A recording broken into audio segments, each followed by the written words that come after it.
Good afternoon, everyone. The second round of the 108th Edward Lasker Memorial / 2024 Marshall Chess Club Championship is underway.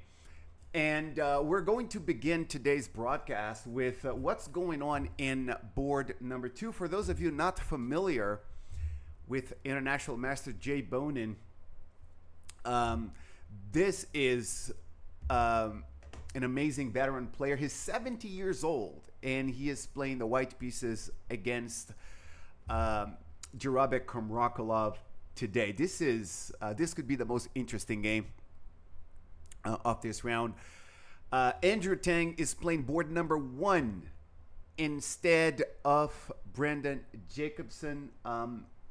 Brendan Jacobson has dropped out of the tournament. He played the first round. He won his game. We won't see more of Brendan Jacobson in this tournament, unfortunately. Andrew Tang's game, we don't have the first move relayed yet, but Andrew Tang's win was unbelievable last night. During the first round, he was able to grind out a superb win with the black pieces against a very, very game James Marsh. And I would like to take another look at this critical position during the game yesterday. Let's take a look at this. So this is the Tang man playing the black pieces. He made me look really silly because at one point here I said, okay, he's not going to win this game. And he did, because the knight on d3 seems to be such a great defender of the white position that there's nothing that black can do anymore. But the truth is, there is almost nothing that black can do. Almost nothing. There is still something that black can do. And it took everyone by surprise. It took me by surprise. Certainly took James Marsh by surprise as well. But he found, after queen to d1, this amazing pawn break with f4, where white has three different ways to capture, but not one single good way. Because if the knight takes the pawn, then there's rook takes f2. And against g takes f4, there's pawn to g3, f takes g3, queen takes e3, and now this pawn is under attack. This other pawn is under attack, and rook d2 is being threatened, after which black would win a piece. And capturing with the e pawn, which looks like the lesser of the evils, does drop the d4 pawn. So take a look at that. What a resource by Andrew Tang. It's like, before accepting the draw, Andrew Tang wanted to exhaust every possibility that could be there in the position for him. His fighting spirit was amazing, and it paid off dividends. Yes, hindsight is 20/20, and we could go back and say, hey, James Marsh did not need to lose this game.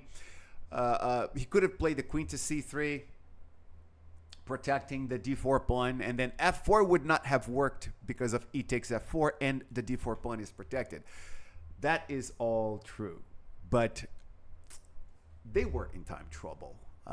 They were playing this moment of the game with just like a couple of minutes on the clock. This was super hard.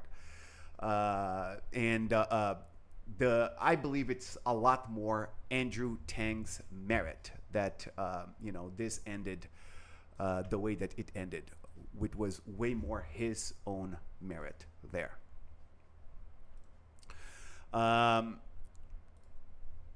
Let's take a look at board number 3, where Mykola Bortnik, the international master of the Ukraine,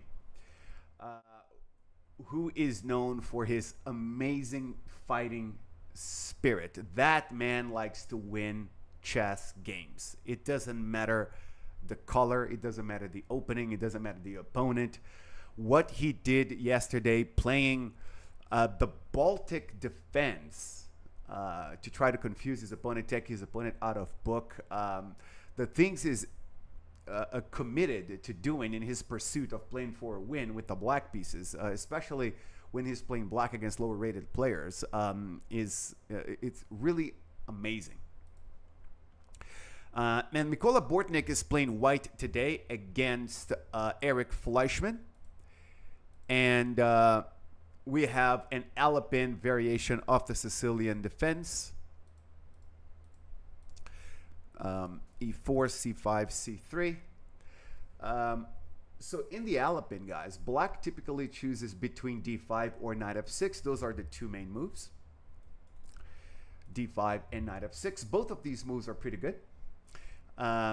I would say that both of these moves actually equalize for black. I am not so sure about other options like g6 or knight to c6 or e6. I don't believe that black reaches complete equality against the Alapin variation unless black plays knight f6 or d5. But these two moves are completely different in nature, because if black plays knight f6, it's like black is playing for a win way more often than when black plays d5. The reason for that is after e5, knight d5, d4, and we have a series of exchanges in the center, black is inviting his opponent to advance his opponents a little bit too much, weakening the white position a little bit, but at the same time allowing white to grab a spatial advantage. So it is a little bit double-edged. Things can go wrong for black with this kind of risky strategy, but black does tend to obtain very good control of the d5 squares and the light squares in general,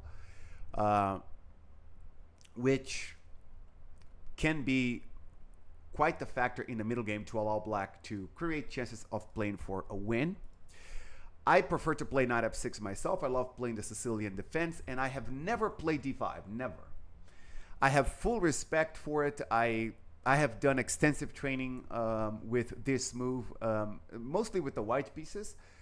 And I basically concluded that d5 is an excellent move and that black equalizes. The only problem, though, is that black tends to equalize in such a way that it's way harder to play for a win. The positions tend to be a bit duller, and it's more like two possible results kind of thing. Either white finds a way to get an advantage and win, or black is going to completely equalize and get a draw.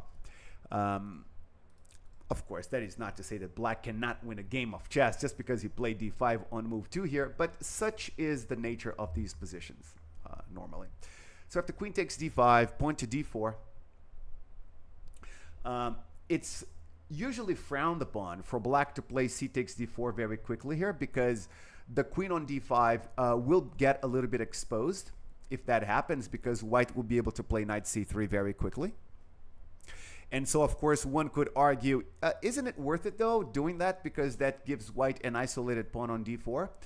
And the answer is not really, because black can create an isolated pawn here for white in many, many different types of positions, and black should do whatever is possible to keep the queen well protected in the center of the board. So we've had d4, e6, knight f3. Eric Fleshman is playing what has to be the most solid, reliable variation against the Alapin. This is extremely reliable, but very, very solid as well. He's not even developing the bishop to f5 or g4 outside of the pawn chain. He's keeping the bishop on c8 because in case any problems on this diagonal might arise, he can always block possible checks with bishop d7, and the bishop could also be fianchettoed after b6, bishop b7. So all of that can happen. So basically, if the light squared bishop is developed outside of the pawn chain, this is black trying to liven up the game a bit more. If black plays in the way that Eric Fleshman has played, it's very clear that black's strategy is to play as solidly as possible. And certainly nothing wrong with that, especially when you have the black pieces against someone who's got 400 rating points on you, right? Which is the case here. So we've had bishop to e3 and knight to c6.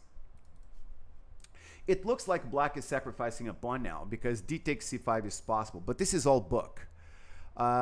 D takes c5 is not that strong, actually.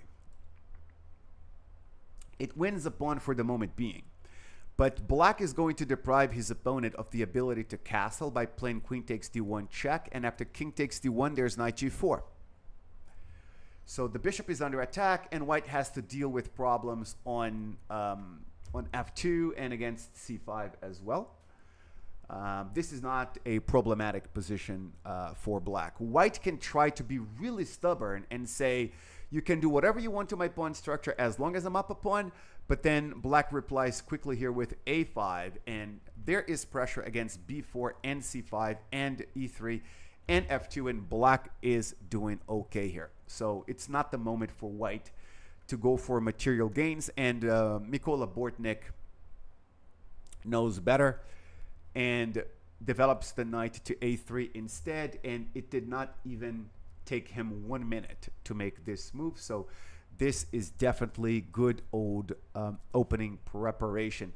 So it looks like this knight can be targeted by black's dark squared bishop after c takes d4, but that's actually not the case, because white will play knight b5 with the threat of knight c7 with a fork. As the queen retreats to protect that square, then the a3 knight goes to d4 and becomes centralized. And we could have knight takes d4, bishop takes d4, bishop to d3, and white is a little bit better here.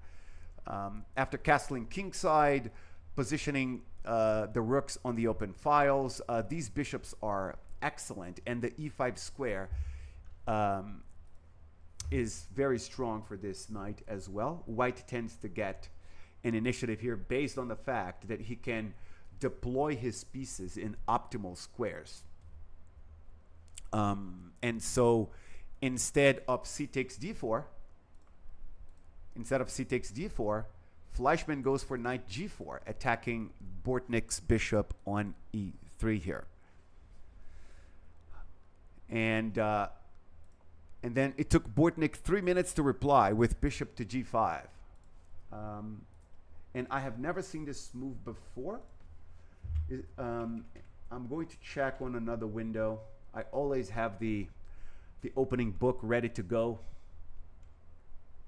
to do a little theory check. Is that book? Yes, it is. Yes, it is. As a matter of fact, bishop g5 is the move with the very best reputation for white in this position. It is also possible for white to play knight b5 or bishop to c4, but bishop to g5 is the number one choice. This is not a very popular position. There has been only 7 games played after bishop g5 here.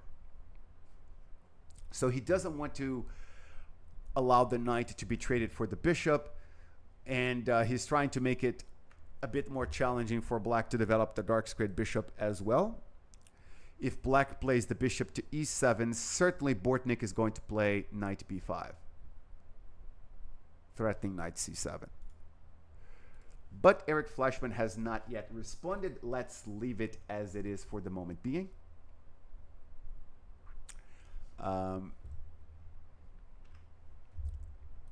And go take a... Oh, Andrew Tang's game has begun.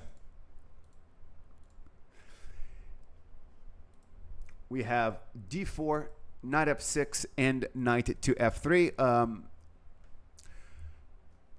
One thing that is very characteristic of Andrew Tang's style is his confidence in his middle game prowess. So he's very strong in the middle game to such an extent that he doesn't seem, at least to me, he doesn't really seem to care too much about an opening advantage. Even when he has the white pieces, even when he's playing against a much lower rated opponent, he just wants to get a playable position where in the middle game he can really show who he is, and his creativity and his ability to calculate variations accurately shine through in the middle game. So it's to be expected of Andrew Tang normally that he doesn't play the opening in a way that's very ambitious sometimes, but then that all changes in the middle game. Then the middle game arrives, and then you see the ambition and you see the creativity. It's quite the treat to watch Andrew Tang play. But he's playing against an aggressive opponent, and Caleb Klenoff is taking it upon himself to liven up the game with the black pieces against the Grandmaster. So how about that? He's playing a Benoni type of formation with c5 and e6. We have c4, c takes d5, and pawn to d6. Okay, so by transposition, we have reached an actual Benoni. This is not a Benoni-ish type of position. No, this is the actual modern Benoni. And Andrew Tang is playing h3, taking the g4 square away from the opponent's light squared bishop, because if e4 is played, then bishop g4 is possible, and it's a very common strategic feature of the Benoni defense that black wants to play the bishop to g4 and give up the light squared bishop, because white has a spatial advantage due to the presence of the pawn on d5.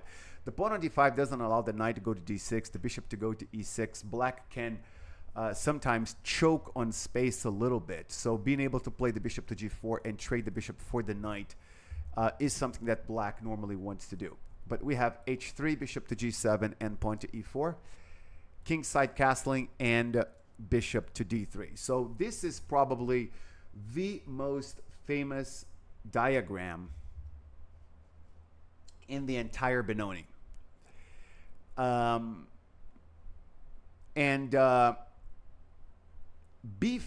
is known as the best move here for black, but there's a whole lot of theory with b5.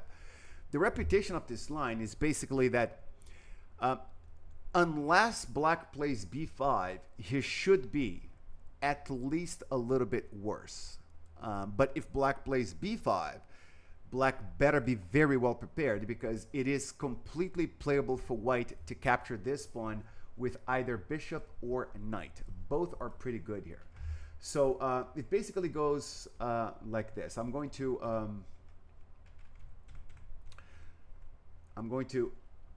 open up the opening book here as well, just in case I forget something about the theory here. But I have done quite a lot of training in this line myself. And if white plays knight takes b5, this tends to lead to a sharper game. The knight is no longer defending the e4 pawn, so black will play the rook to e8. And it's not really possible for us to protect the pawn, nor do we want to. We're just going to castle kingside, and after knight takes e4, rook to e1, and then black plays the pawn to a6. This is a very, very well-known line where white most of the time decides to play the knight to a3 and then to c4 to later on try to put pressure against the pawn on d6 there. This is a little bit sharper usually than bishop takes b5, and Andrew Tang goes for the move which pretty much guarantees a draw for white, I think. Whenever white plays bishop takes b5 here, black is just playing for a draw. I'll talk about this in a little bit more detail later, but the whole point of the opening is that black plays knight takes c4 now. And so there's quite a bit of fireworks in the beginning. So the opening looks really crazy and wild when you're not well accustomed to it. But things tend to cool off a bit, and then we have the calm after the storm kind of quickly. So after knight takes c4, which was played by Andrew, then queen a5 check will take the bishop on b5. And then knight f d2 is the very best move. We'll see why it's so important for this knight to be played to d2, but it has everything to do with the weakness of the c4 square. So we have queen takes b5 and knight takes d6. This looks a bit dangerous for white at first, right? Because, like, really, you cannot castle kingside because black's queen is there, and there's the wide open e file, and really you're gonna play knight takes d6. And the answer is yes, because the knight is, while attacking the queen, it's taken away the e8 square for the rook as well. So the queen goes to a6 and attacks the knight. This is all book. And one of the knights has to go to c4. And it absolutely has to be the knight from d2. Because white should not allow rook e8 check. And so if we play the other knight and black plays rook e8 check, and then we have to play the king to f1, then bishop to b7 threatening. Black is just better now. Black would simply be better. So in this line, after knight takes d6, queen to a6, it's the d2 knight that has to go to c4. And then black plays the knight to d7. Andrew Tang is taking his time here, which really surprises me because every single time I have played this position, I have castled kingside instantly. I'm not even aware that there's something else to do. Because, so we castle kingside, and then black decides on either knight b6 or knight e5. Whatever black does, black has to do something about this tremendous knight formation here. One knight on d6, the other knight on c4. This is far too powerful. With that passed pawn on d5, black cannot allow that. Whatever black does has to be directed at fighting this awesome coordination of the white pieces here. So, in all likelihood, after going into the Tang, Andrew Tang is going to castle kingside.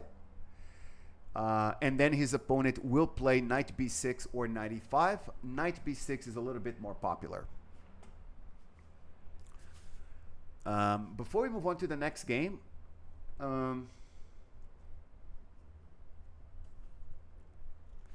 that is true, Grace. Grace is mentioning that the overlay is a little bit off. I was noticing that with the tech team just before the broadcast as well, and it's one of the things that we're going to improve on for the third round. Thank you for that, and you're absolutely right. In this game, it's Andrew Tang as white and Caleb Klenoff as black.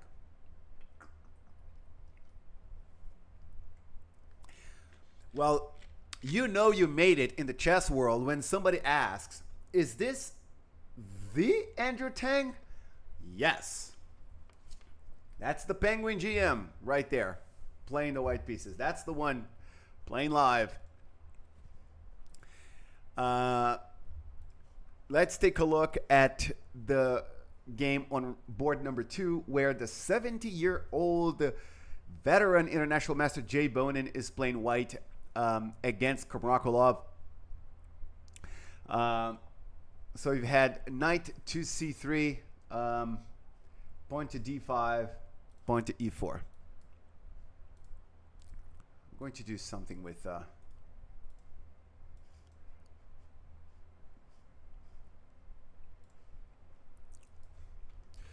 Kamrakulov.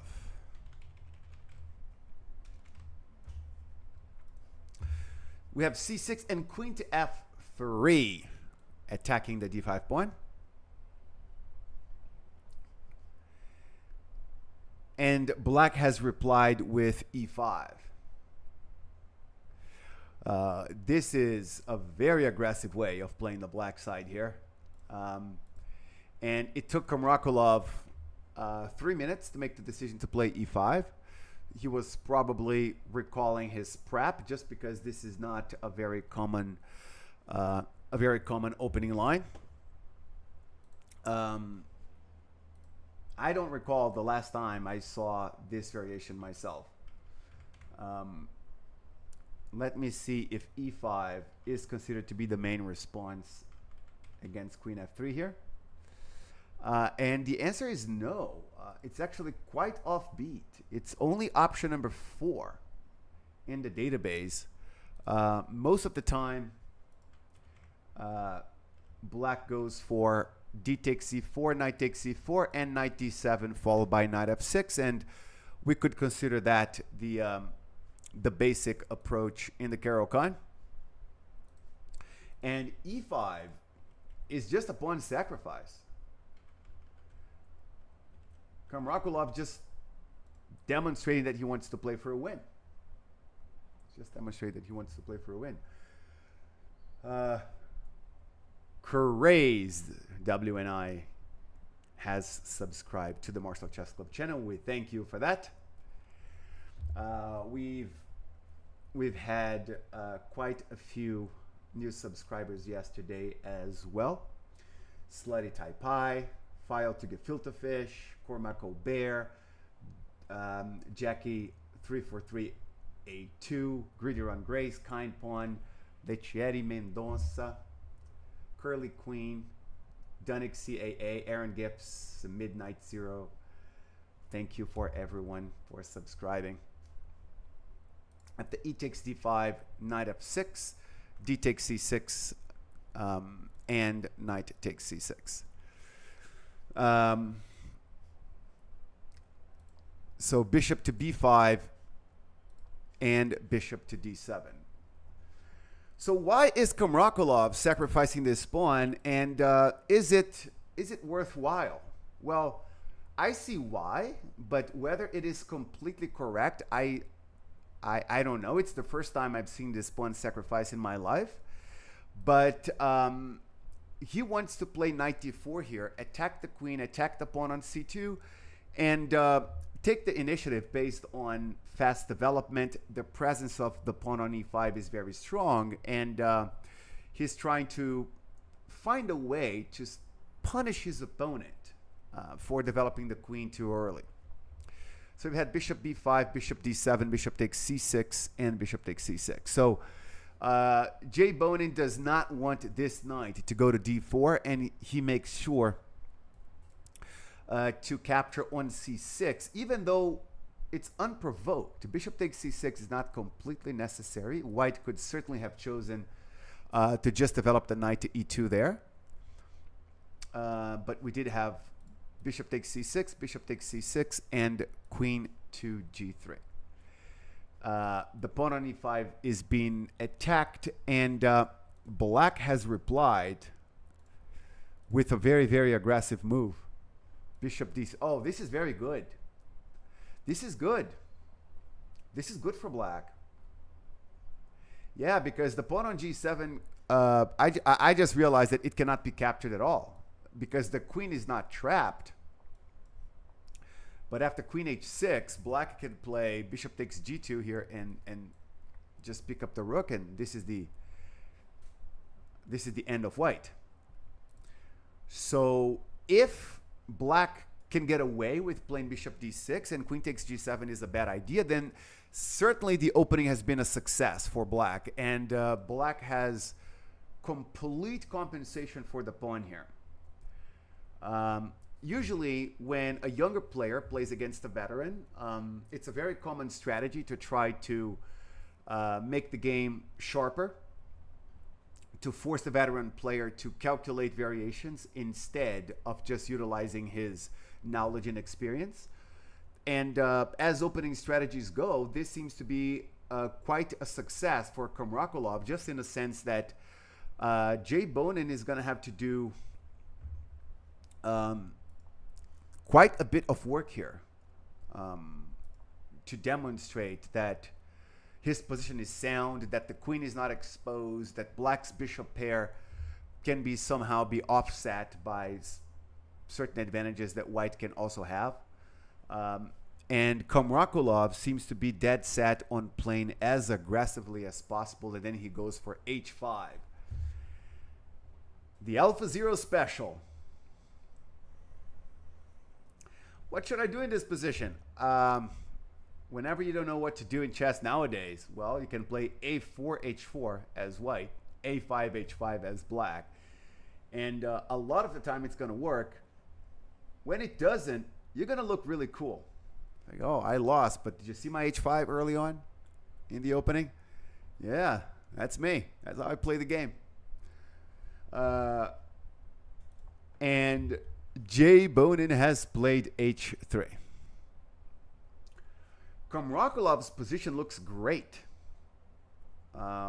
And he's really going into the tank here. He's thinking for 7 minutes now. Since white does not have a light squared bishop, this idea of putting the rook on g6 to attack the pawn on g2 looks really interesting. We'll see if this is what will be chosen by the Uzbek Grandmaster Komrakolov.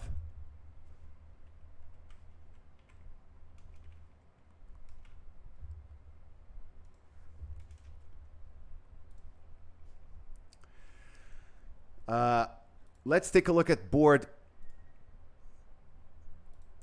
number 4, where Aditya Das is playing international master Liam Putnam.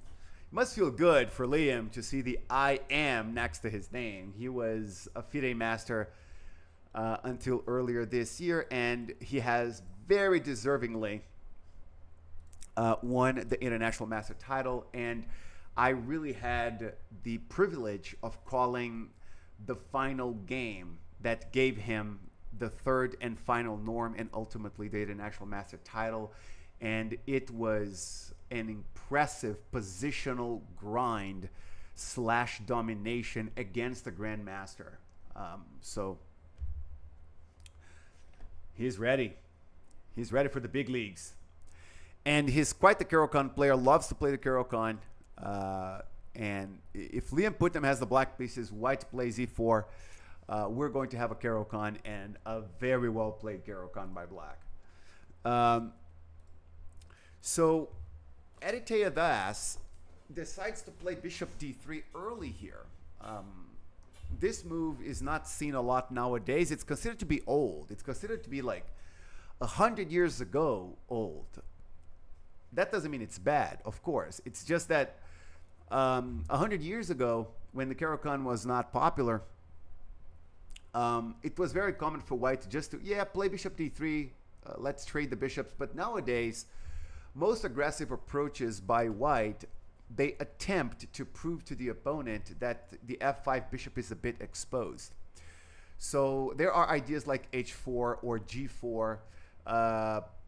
Sometimes white can play this knight to e2 and g3, or to f3 and h4, and find some type of way to expose black's light squared bishop. Because when bishop d3 is played, it's just part and parcel of Caro-Kann culture that if the light squared bishops are traded, and after bishop d3, bishop takes d3, queen takes d3, pawn to e6.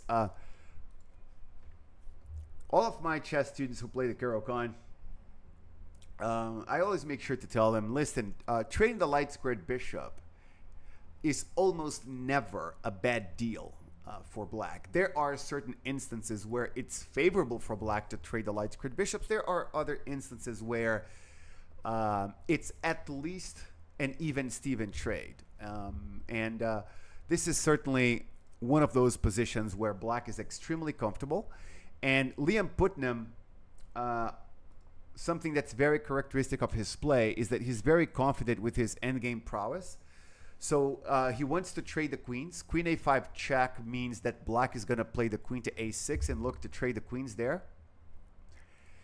So knight bd2 and queen a6, and white plays c4.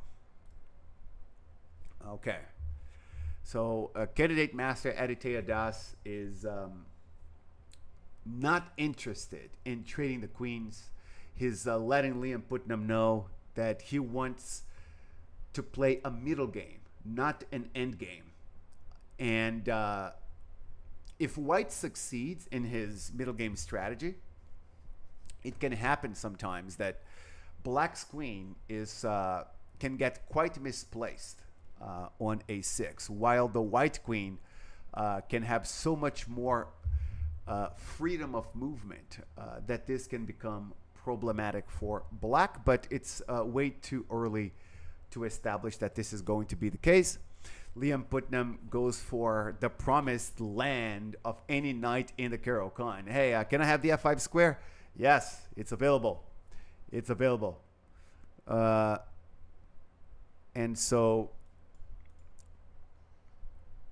the knight is going to f5. So knight h6, kingside castling, and knight to d7. Queen to c3, and knight to f5. And white plays c5. This is not a very common pawn structure in this variation.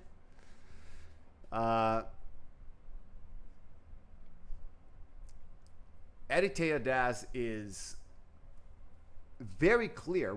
By making this move, he's making it very clear that he wants to dominate the queen side.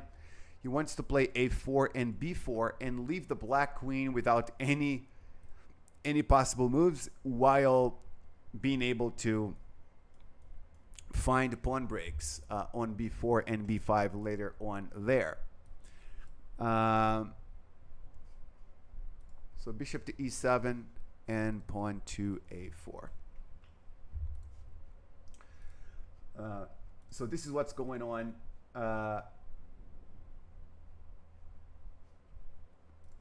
So after a4, let's go to board number 5, where international master Aaron Jacobson has the white pieces against a much lower rated player in Mark Dodona. They have only played 7 moves so far. Knight f3. And pawn to c5, and pawn to c4, and knight to f6, and knight to c3, and knight to c6.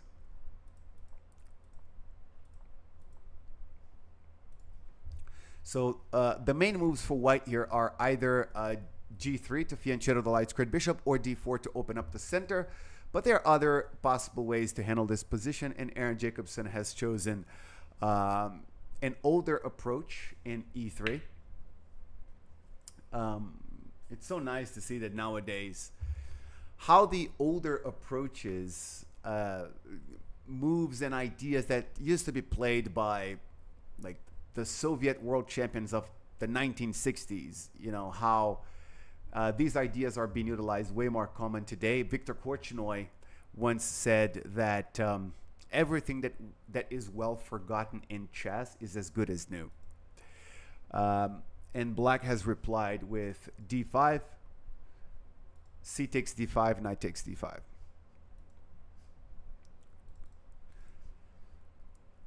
Knight takes, queen takes, and b3, indicating that he wants to fianchetto the dark squared bishop and develop the light squared bishop on c4, gaining a tempo. And black has replied with bishop to g4. Aaron Jacobson is utilizing a lot of time on his clock, and he might play bishop c4 next. We're going to take a really quick break here, guys, just for a couple of minutes. My awesome, there's a couple of awesome tech guys helping me with this, because listen, I love the chess, I love the talking, but I not fantastic with technology, let's put it that way. And so I've got these guys holding my hand, and they just gave me an idea that perhaps we don't need to wait until the next round to fix the framing of the board and the players there. I'll be right back in a couple of minutes. I think I might be able to fix this.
All right, no can do for now. And my awesome tech guys, they must be asking themselves, how did this guy reach 2400 in chess? Chess must be easier, actually, than I thought.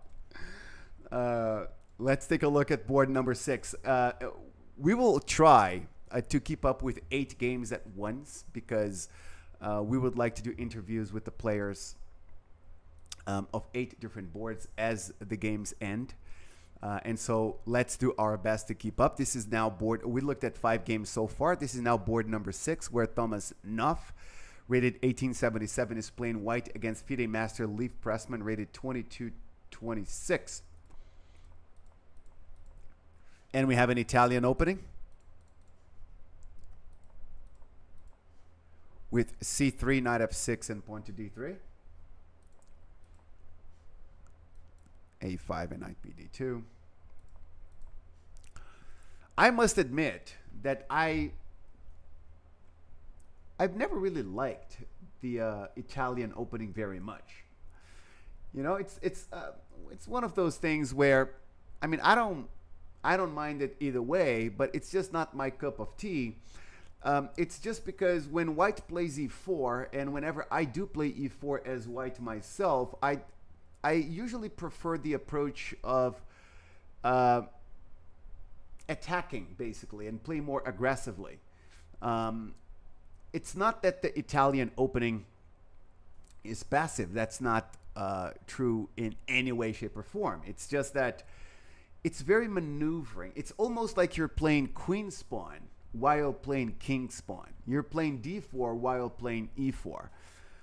White maneuvers the pieces a lot, and then it's about black does, you know, the same, following suit, and then each side develop their pieces without bothering the opponent too much, and there's almost like a pact of non-aggression in the opening, where they go, let's settle our differences in the middle game. Can we do that? Can we have a little bit of opening armistice there, and we don't have to engage in a whole lot of friction early on? Can we do that? Say, yeah, that sounds pretty good to me. This is what the Italian opening feels like to me, and it's just not me. So kingside castling for both, but I do understand that my personal style does not reflect the current trend in today's chess world, because today's chess world is really about flexibility. People want to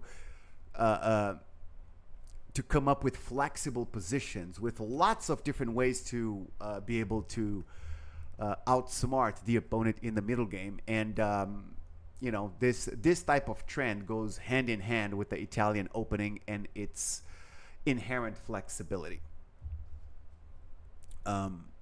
It's just a style thing.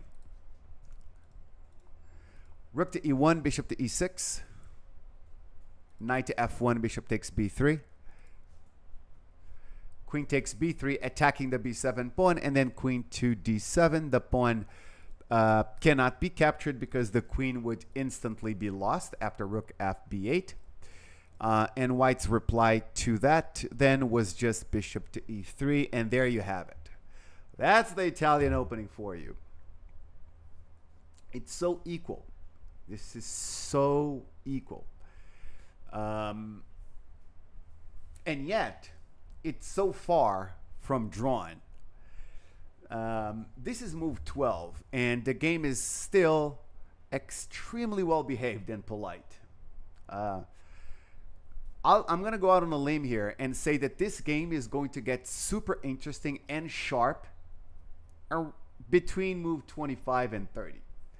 As for now, it's just super equal, and we'll see who maneuvers the pieces better. And I was thinking about this exact move by Pressman.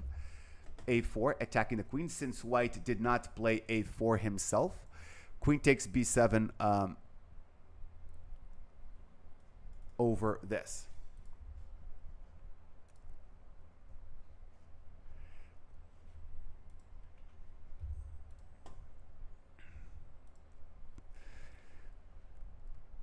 So let's take a look at board number 7, where we have d4, knight f6, c4, e6, g3, bishop b4 check, knight to d2, and pawn to d5. So this is Evan Rosenberg playing the white pieces against Kevin George, Egyptian international master Kevin George. Black has played pawn to d5, bishop to g2, kingside castling, knight to f3, and d takes c4. So the knight is pinned at the moment. The pawn cannot be taken. White plays the queen to c2, and black plays knight b d7. Could black have protected the pawn perhaps with b5?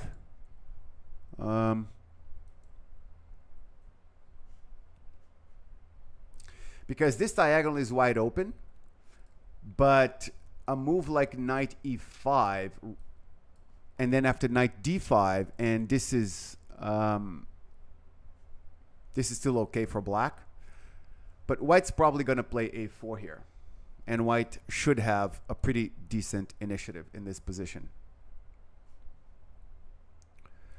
Yeah, because black cannot play a6 because of a takes b5, and the rook is hanging on a8. There's all of that. Okay, but we've had knight b d7. So black is not really interested in keeping the pawn. We've had queen takes c4 and bishop to d6. So with this kind of minor piece formation, black is usually more interested in pushing e5 rather than pushing c5. And this is exactly what happened in the game. Kingside castling and e5, d takes c5, knight takes c5, knight takes c5, and bishop takes c5. Evan Rosenberg probably wants this knight to go to c4, so he plays the queen to b5, attacking the bishop on e5 and the pawn on b7, vacating the c4 square for the knight. But after rook e8, he can't really take the pawn on b7 because of rook b8.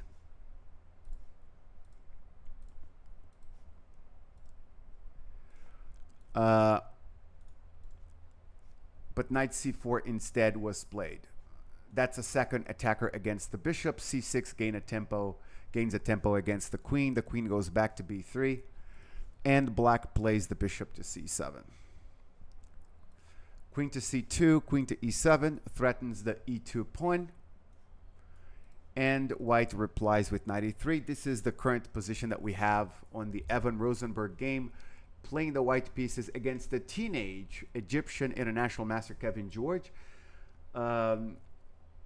This doesn't look fantastic for white.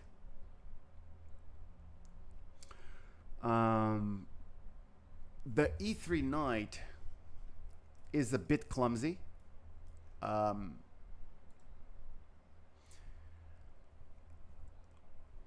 And so the bishop on d2 does not have the diagonal to develop.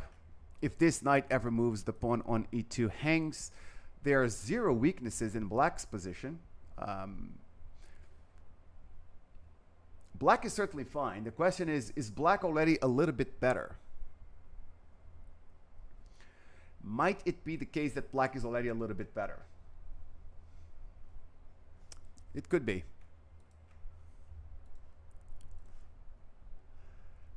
It's hard to find a plan for black to attack the opponent's position as well, though. It's not a simple thing. And then let's take a look at board number 8, where we have women's international master Chloe Gaw. She is playing the black pieces against a very strong player, Nathaniel Moore, rated 2250. And we have a queen's gambit accepted after d4, d5, c4, and d takes c4. Knight to f3, knight f6. e3, e6. Bishop takes c4, c5, kingside castling, and a6. And this is the most famous diagram of the Queen's Gambit accepted. White has at least 7 or 8 good ways to play this. I particularly like bishop b3 myself, but it's possible to play knight c3 or queen to e2 or pawn to a4 or even knight bd2. D takes c5 is a possibility as well. Bunch of different ways to play this as white. And Nathaniel Moore has chosen the very old-fashioned queen to e2.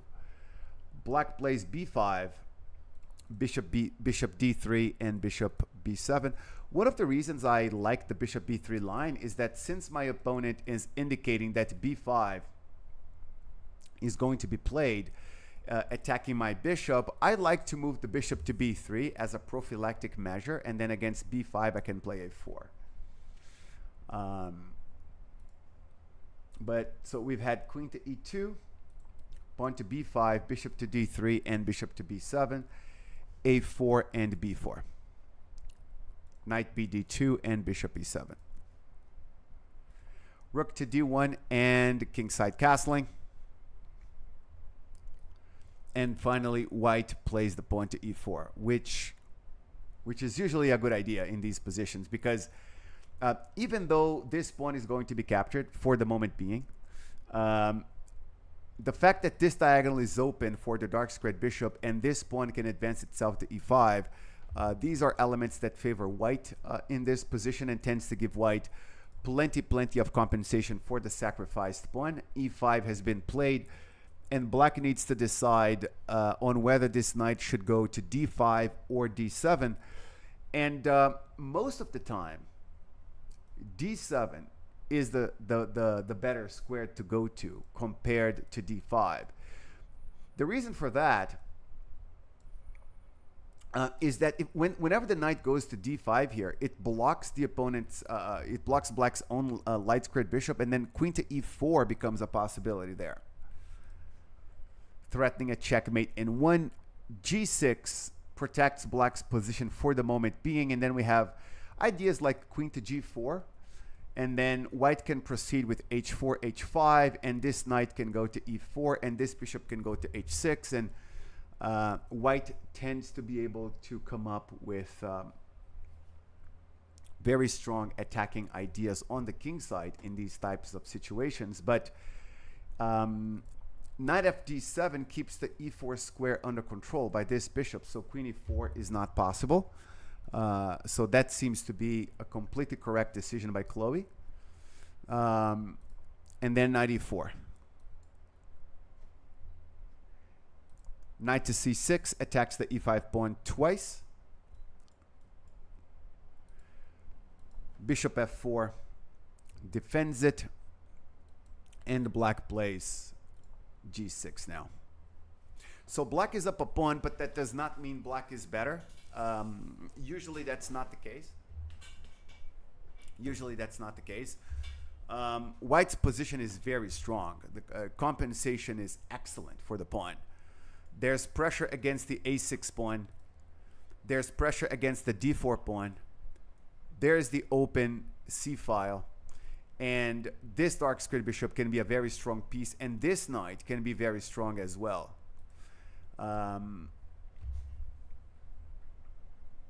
It's usually more pleasant to play the white side of these positions. So let's go back to board number 1, where Andrew Tang is playing white against Caleb Klenoff. And a common thing with Andrew Tang's play in classical chess is that he takes his time. He is not impulsive. He is not the bullet Andrew Tang that we see online. He really walks into a phone booth and becomes a completely different type of player.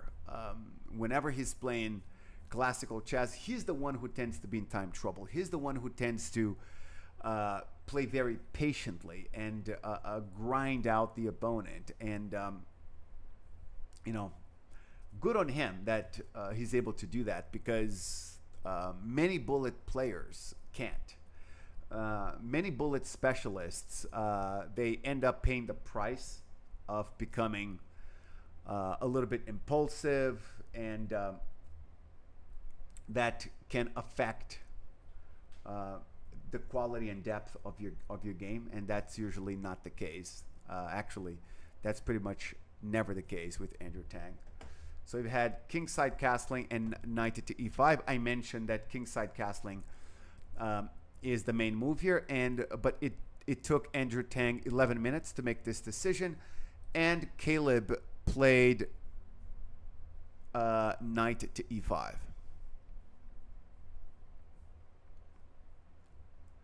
So I had mentioned that knight b6 is a bit more popular, but both moves are intended at putting pressure on the c4 square, because black has to do something about the excellent coordination of these knights. Otherwise, black cannot get a good position. So we've had knight takes c8 being played by Andrew. Knight takes e5 is also possible. And then black can answer that with queen takes d6. And if knight back to c4 attacking the queen goes back to a6 attacking the knight. And black is doing okay here.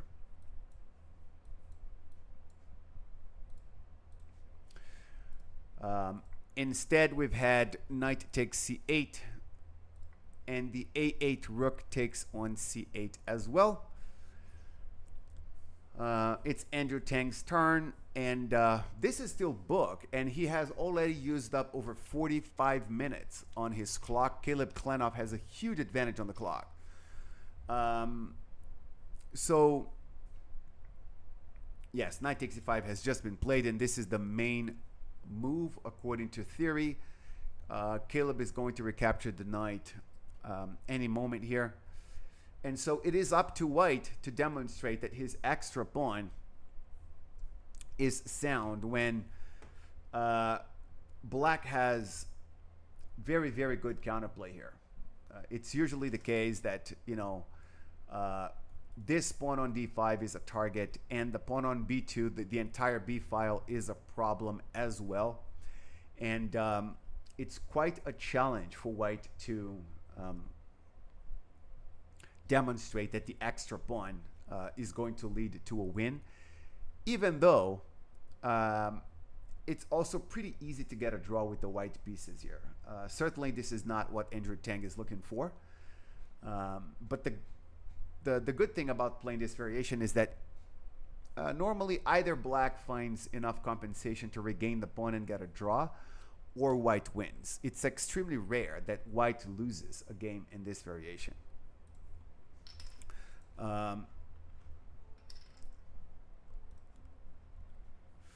In board number 2, Kamrakulov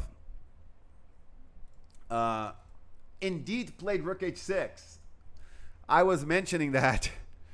I was talking about this move earlier, that rook h6 with the idea of rook g6 could become quite problematic for white. He has indeed played this move, and Jay Bonin has decided to reply with d3, which makes sense. The bishop attacks the rook, and white's intention is to answer rook g6 with bishop to g5, and that has been played. Since black cannot play h6, it's not that simple for black to produce another attacker against this bishop. Black has replied with queen to b6, attacking the pawn on b2, and white has castled queenside as a response to that. Okay, but that does allow knight h7, because queen b6 unpins the knight, right? So attacking the b2 pawn is a little bit of a distraction, because what black really wants to do is to play knight h7, And we're going to see if Jay Bonin might be in trouble already. H4 has been played. Looks like the only move. Looks like the only move.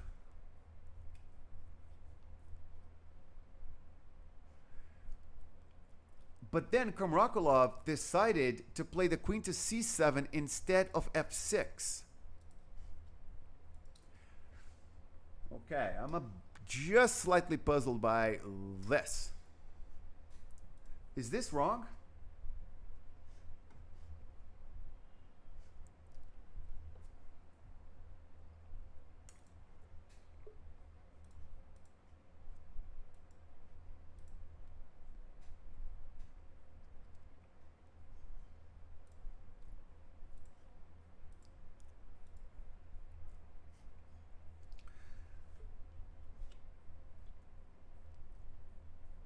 I'm thinking Kamrakulov, maybe we got a chance to talk to him after the game.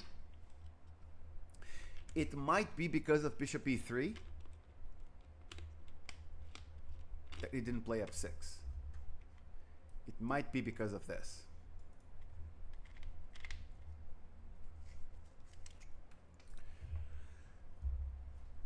So bishop e3. Well, rook takes g3 is necessary. Bishop takes b6, rook takes g2, bishop to e3. Black has regained the pawn, but with the bishop there. Black has regained the pawn with the bishop there.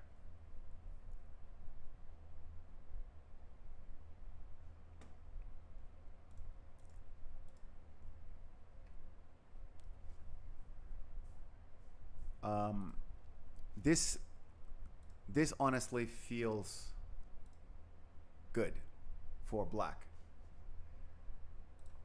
Just gonna take a moment to see if I find anything else here.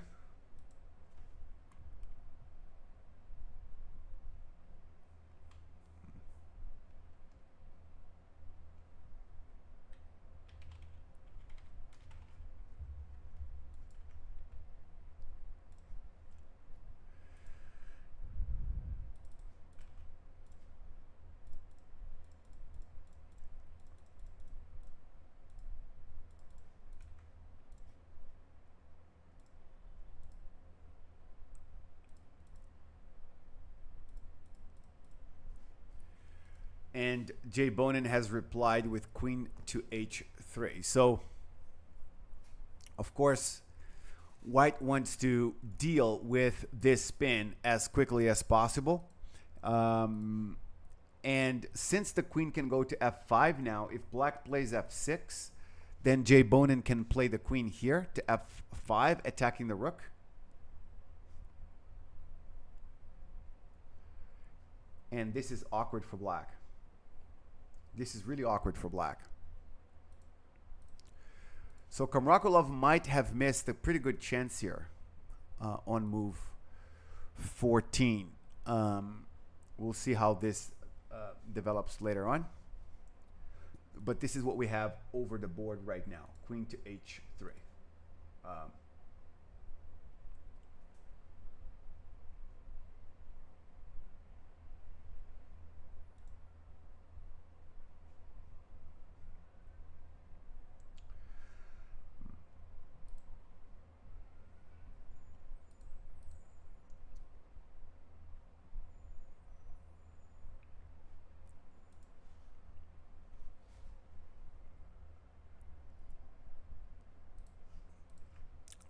Let's take another look on board number 3, where Bortnik, the man who likes to find a way to play for a win in the most equal of positions, is playing white against Eric Fleshman. And we had stopped at bishop g5. Black has proceeded with bishop to d7. Developing the light squared bishop. What he probably wants with this move is to vacate the c8 square for the rook, so that if Bortnik plays knight b5, then he can play the rook to c8 and protect the c7 square. Instead, however, Bortnik has played h3. Then we've had knight to f6. This is one of those spots where taking on f6 is probably not a good idea. Probably not a good idea because after g takes f6, the rook can go to g8.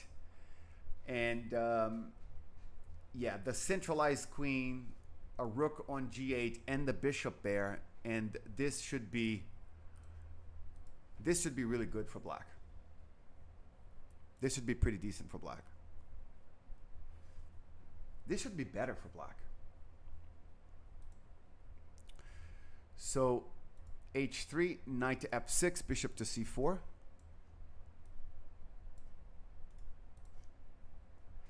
Queen e4 check, and king to f1.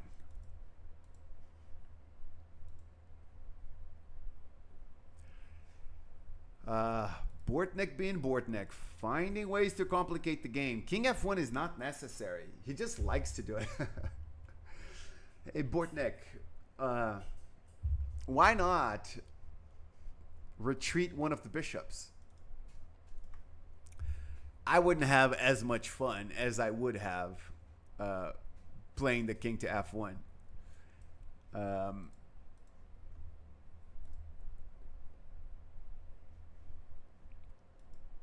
So it's not really about the safety of the king, okay? The king on f1 is safe. It's more about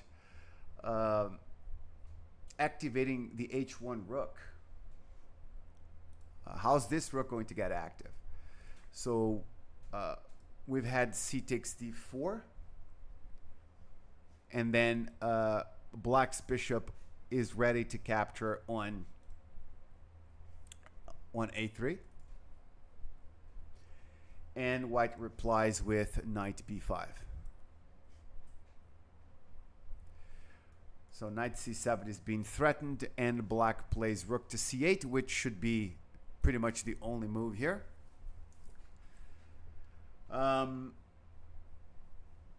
This didn't go well for Bortnik. This didn't go well for Bortnik. He's down on time quite a bit. And his king cannot castle. The rook on h1 is not playing. He's down a pawn, and he needs to find a way to get the pawn back. The bishop on c4 might be a slight issue too.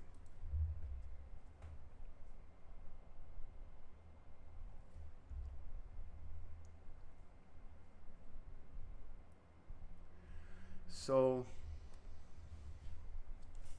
doesn't look like the opening went very well for Bortnik.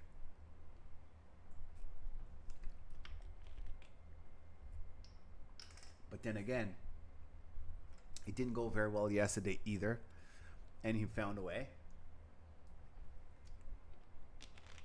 We can always count on Mikola Bortnik to find a way to complicate the game. Okay, a few more moves have been played. After bishop d3, the only square for black's queen is really d5. And then he has played c4, attacking the queen. The queen is going to have to go to c5 now.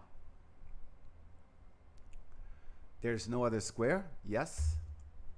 d4 is attacked twice, but still defended twice. And I am going to assume that a3 is going to be played now with the idea of b4. And that as a response to a3 by Bortnik, Fleshman is going to play a5 to control that square. So that's what I'm kind of... Yes, okay, a3 has been played. a3 has been played.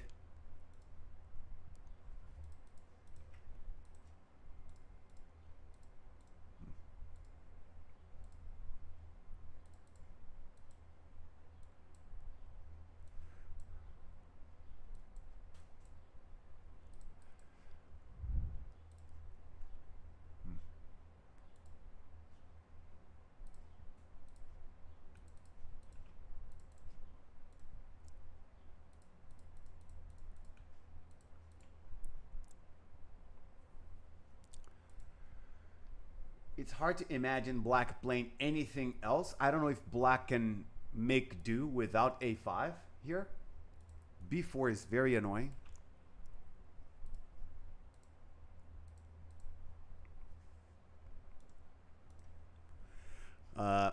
Going back to board number 4, we had stopped on move 12 when candidate master Aditya Das had played a4, and Liam Putnam responded with b6.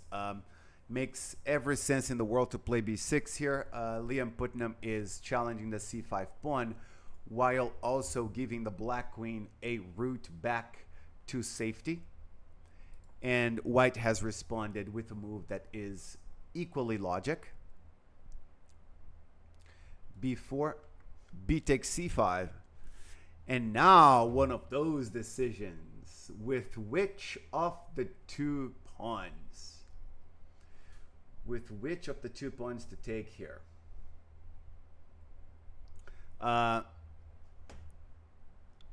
Capturing with the d pawn, which was chosen by Aditya, seems very strong for a couple of reasons. He wants to retain a 3 versus 2 majority here. And also the d4 square can be utilized by his knights later on.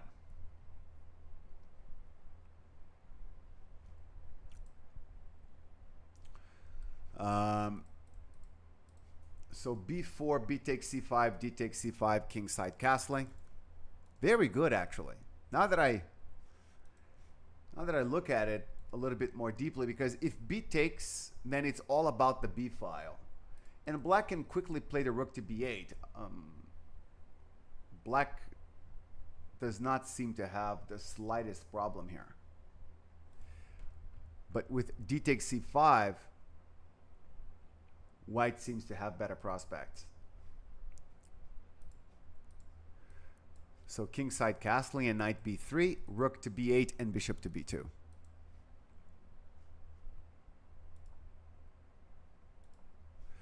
Queen to b7 and bishop to a3.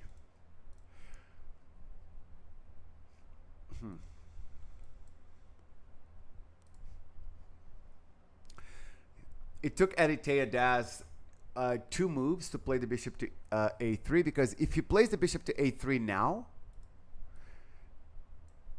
then it appears that black can really just go ahead and play queen takes a4 and say, yep, show me the problem. Show me what the problem is here. There doesn't seem to be one.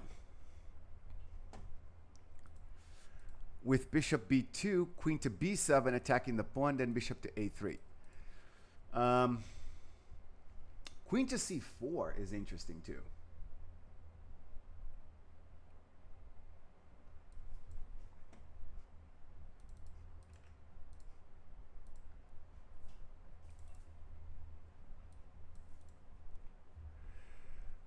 And then I don't know exactly what's going on.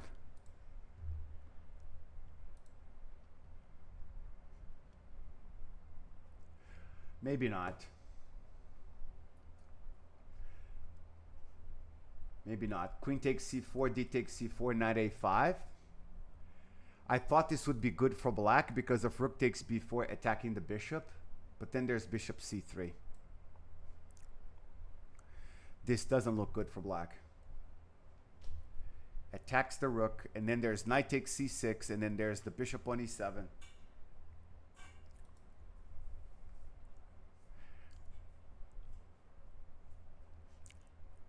Yeah, this looks good for white. So we had bishop b7, bishop a3, and f6.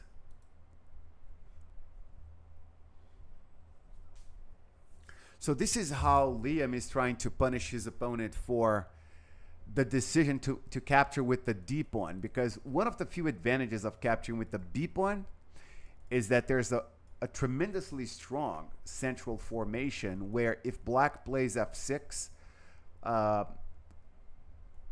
this is not going to be as efficient because there's not a whole lot black is attacking, but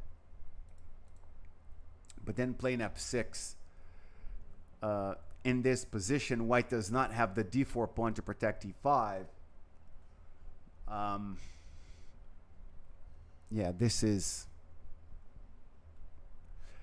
makes a lot of sense, but what if white plays g4?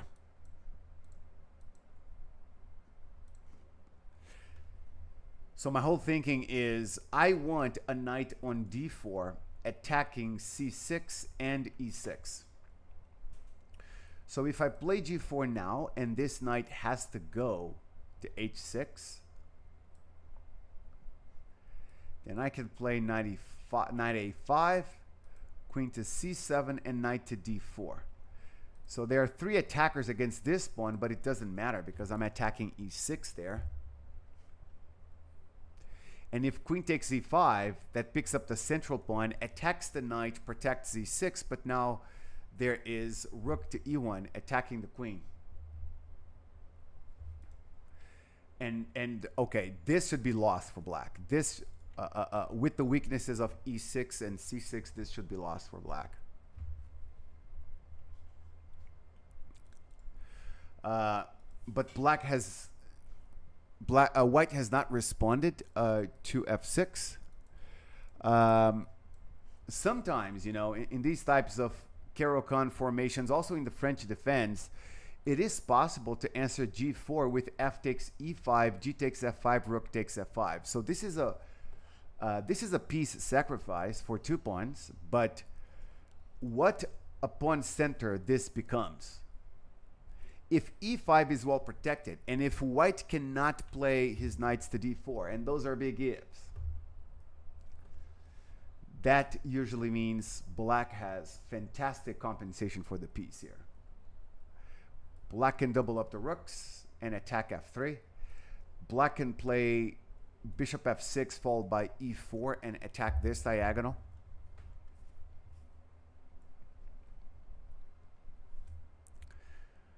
This is not a type of sacrifice that white can take for granted in these types of positions. Not at all. We'll see how Aditya will respond to f6, but g4 seems to be the way to go. So if one asks, isn't this a bit weakening? Well, one answers yes. Yes, it is a bit weakening. But hey, chess is a little bit weakening, okay? Sometimes weakening our position a bit is a necessary price to pay to go after the opponent. Aaron Jacobson playing white in board number 5. This is a game that's developing pretty slowly. We had stopped on move 7 after white played b3 and black played bishop to g4, bishop b2, and queenside castling here. That's super aggressive.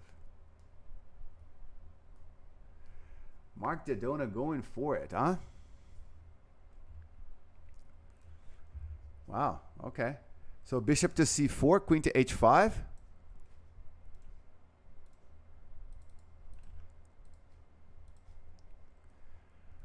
Pawn to h3. And then pawn to f6.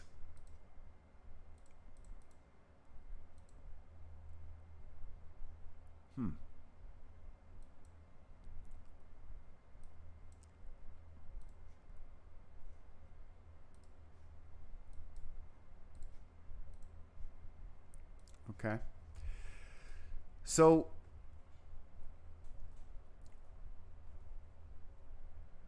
Leaf Pressman, Fujile.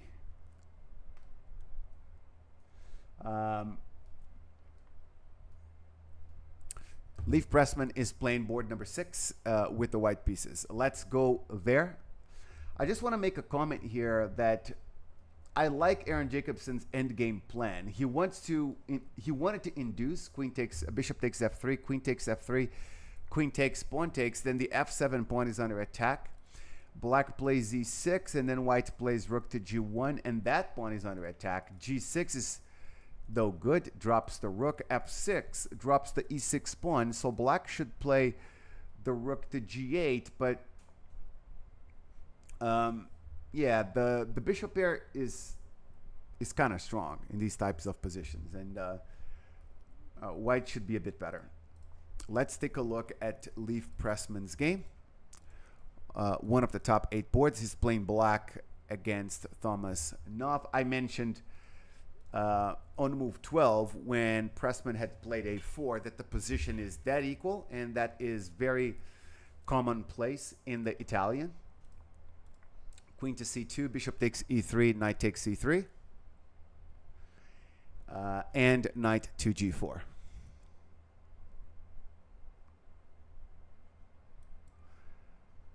Knight h4,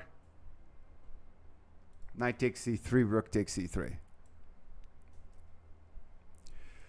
Knight e7 and d4. Not much is happening. Both players with plenty of time on the clock, over 50 minutes. The position is certainly very, very equal still. And we still seem to be a good distance away from anybody outplaying anybody here. And Leif Pressman has played his most aggressive move in the game now, queen to g4. Attacking the knight. Oh, I see what he wants. Yeah. So with this knight under attack, he wants white to play knight f3, so he can play knight g6 and knight f4 and threaten a checkmate without ever allowing rook to g3. This is what he is. This is what he's going for. So it could be a good idea for Thomas Nuff to just play the pawn to g3, protect the knight, and keep g6 guarded as well. Because if knight f3, knight g6, this is mildly annoying.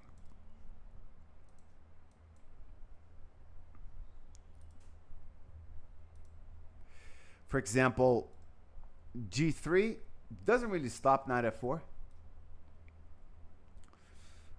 Can black have some f5 ideas with e takes f5, rook takes f5? Possibly so. Attacking f3, doubling the rooks. This is how black really starts playing for a win.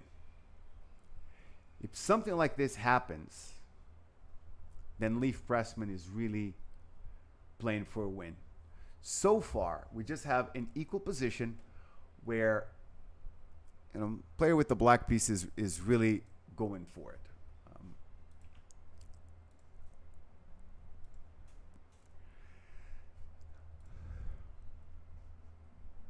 Board number 7, we had stopped on move 16 when Evan Rosenberg had played the knight to e3. I had mentioned that this feels very slightly better for black. Just because there's something slightly awkward about the positioning of white's minor pieces here. And we've had knight e4, a4, and a5.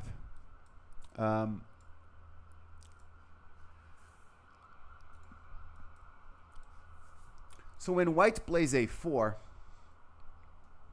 we kind of wonder if that's not weakening his position too much, but he's just thinking that with the bishop being blocked by the knight, it's hard to develop the rook to d1, and so Rosenberg is probably thinking about a rook lift from a1 to a3 to d3. We've had, oh, and that's exactly what we've had. Rook to a3, bishop to d6, and rook to d3.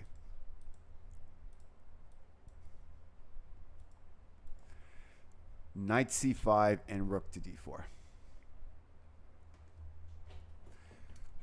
Pretty enterprising play by Evan Rosenberg here.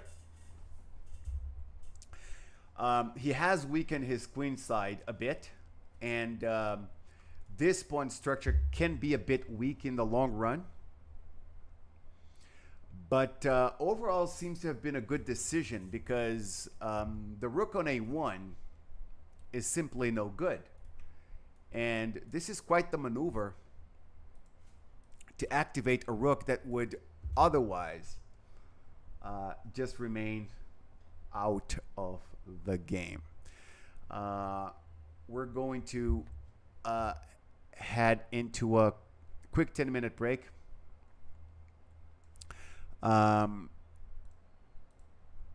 first, let's take one more look at board number 8, where we have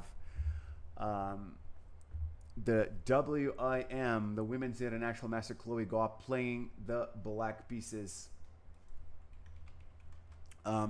against Nathaniel Moore. I want to take a quick look at their FIDE profiles here. Chloe's and Moore's.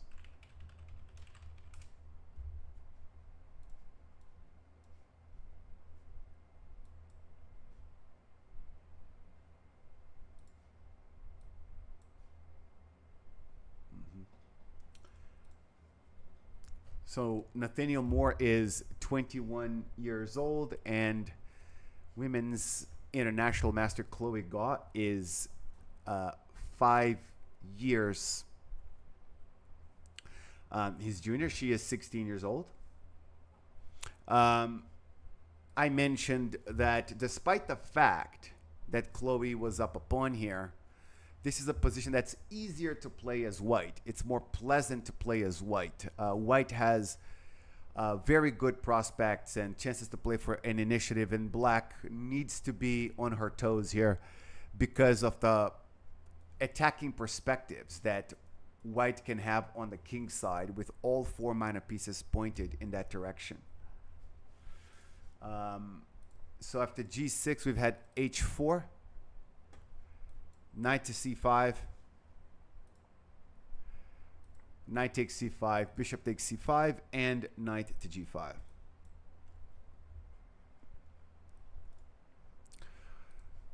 Not a super pleasant position for Chloe. This pawn can go to h5. This knight can go back to e4 and attack the bishop and the f6 square. This queen can go to g4 as well, and then there can be possible sacrifices against black's kingside pawn chain. Not a super pleasant position for Chloe here. And so far, Nathaniel Moore is showing very, very strong understanding of the Queen's Gambit accepted and how these positions are supposed to be played. I would like to highlight move 12 when he makes the decision to sacrifice the pawn. That feels like a very correct positional pawn sacrifice. Very correct.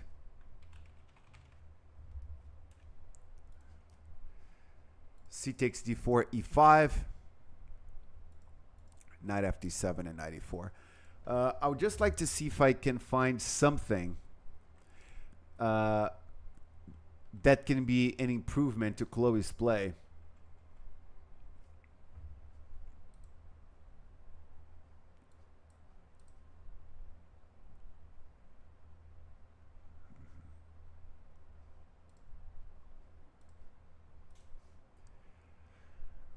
One of the problems with Chloe's position is that how is this bishop going to play? This knight blocking the bishop makes this a little bit of a clumsy queenside coordination here. And I'm quite fond of playing the black side of these positions. So this is not me rooting for Chloe in Nathaniel Moore's detriment. No. I like to defend the black side of these positions, and I know they're not fun. I know it's difficult to do. But what I like to do a whole lot of the time is whenever I get a feeling that I'm going to have this type of awkward bishop, I like to put the bishop on d5 first before developing the knight to c6. So I begin with this move, bishop d5, and knight c6 comes next. Because the weakness of the a6 pawn is just an apparent weakness. The pawn cannot be captured, really, because the white queen is overloaded protecting the bishop on a6 and the knight on e4. So we could have bishop takes e4 and rook takes a6, picks up the bishop while protecting the knight as well. And so bishop takes a6 would be a huge mistake. And now it becomes significantly harder for white to attack the king side if black has the bishop here, because the bishop takes away the e4 square that the queen could utilize. The bishop shores up the king side pawn chain by protecting e6 a bit more.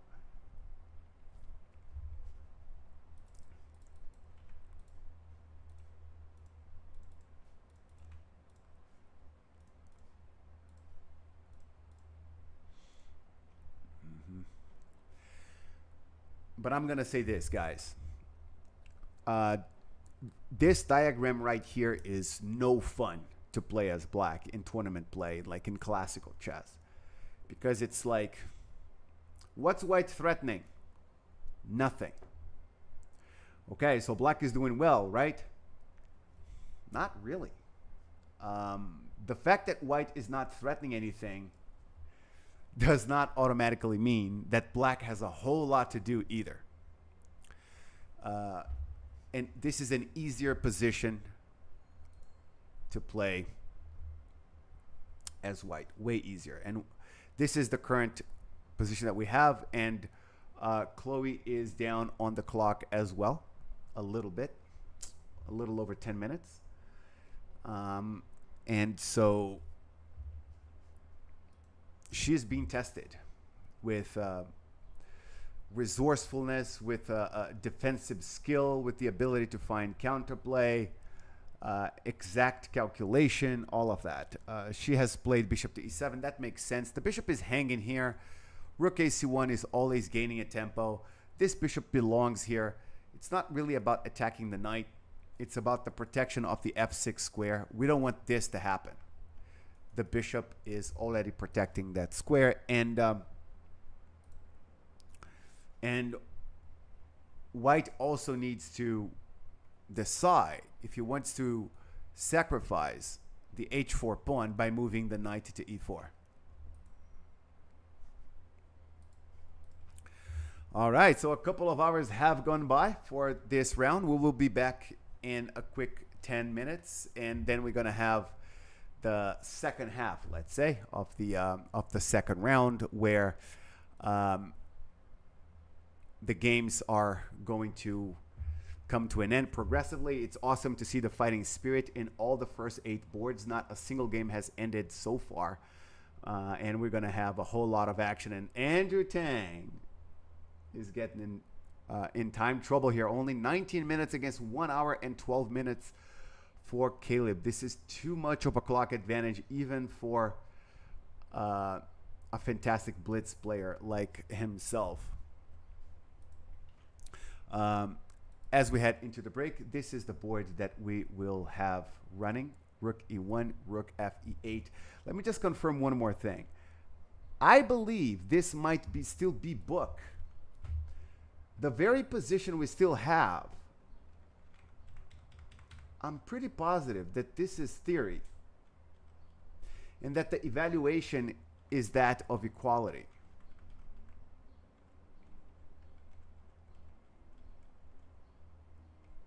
Yes, it is.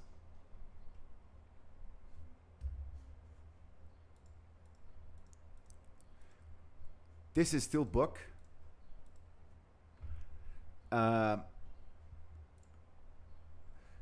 So white has to be careful not to move the queen away from the protection of the rook, because then bishop h2 check would pick up the rook on e1. The main move for white here is bishop to g5, attacking the promotion square of the pawn to try to push the pawn quickly to d6 and d7 and d8. But this is kind of a hard move to make if you're not familiar with the theory, because, you know, the bishop is assigned the defensive task of protecting the b2 pawn here. So we will see. We will be right back, guys.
We are back, guys. And how good is Andrew Tang, huh? Andrew Tang is playing book. He's studying openings. He's been playing all the best moves according to theory from time to from move to move, and now it's move 19, and he's played all the best moves of the position, and he's been finding them. He's just been finding the moves. So he gives up the pawn on b2, and this is quite the trap. Bishop takes b2 is a horrible move. It's a really, really bad move. If Caleb Klenoff plays bishop takes b2, he's going to lose the game. He's been thinking about it for 10 minutes.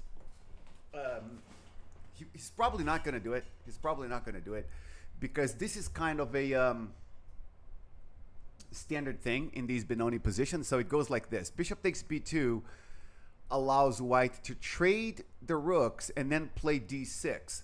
While the bishop is on e5, the bishop and the queen, they protect the d6 square. But now the pawn advances to d5, d6, and d7.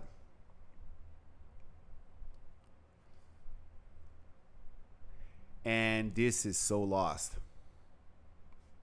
Because the bishop will hang at the end. So for example, queen to c6.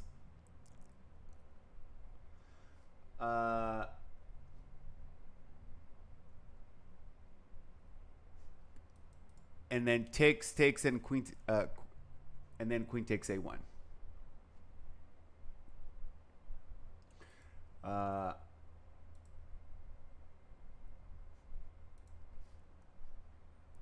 And this would be white completely winning, of course. So what should black be doing instead? Bishop takes b2 is bad. Bishop d4 is a much more common move here. The bishop is protected by the c5 pawn. It keeps attacking b2. It touches a soft spot on f2 and enables black to try to do queen to d6 followed by queen takes d5. This is a type of move that looks a lot better. Looks a lot better.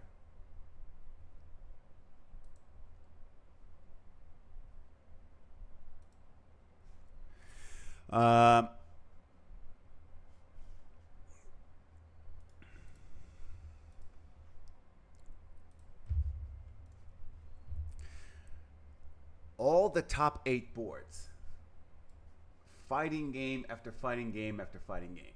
Jay Bonin, the veteran international master, playing against the Kamrakulov. He found a great move here on move 15 with queen h3. And Kamrakulov has indeed played f6 and ran into queen to f5. We had stopped here after Jay Bonin had played the queen to h3. And it felt like f6 was very risky, but he went for it anyway. Kamrakulov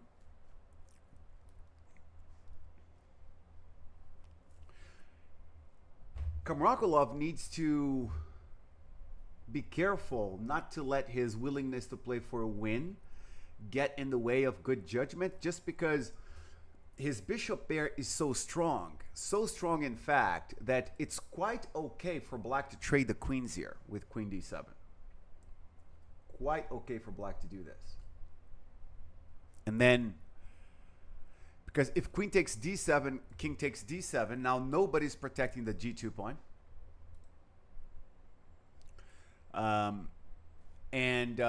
Black can take on g5 as well. Black should be perfectly fine here. But that would, of course, entail a queen trade and kind of like going for the end game. And f6 does look more ambitious, but queen f5 attacking the rook is a fantastic reply. The whole point being that as this bishop moves, black would like to play bishop takes g2, forking the queen and the rook on h1. So queen f5 removes the queen from a forking position. So knight to f8 has been played, and bishop back to e3. Now, it's Kamrakolov's position that's looking weird. Knight to e4 centralizes the knight beautifully. White has fantastic play on the light squares. The pawn on h5, of course, is up for grabs as well, and can be taken at any moment. Listen, this is Jay Bonin. This is amazing chess by Jay Bonin. I saw that like 3 or 4 more moves have been played, but Jay Bonin might be like, oh yeah, remember me, guys? I'm Jay Bonin. This is the brand of chess that I'm capable of playing, okay? What a great move. Rook to g6. Rook to g6. One of the reasons knight e4 seems to be so strong to me is that if we play queen takes h5 check now, black can play the queen to f7. But by playing the knight to e4 and attacking the bishop, so let's make any random move for black. Queen takes h5 check, queen f7 now runs into knight takes d6 with a fork, and that's ouch. And then that's over.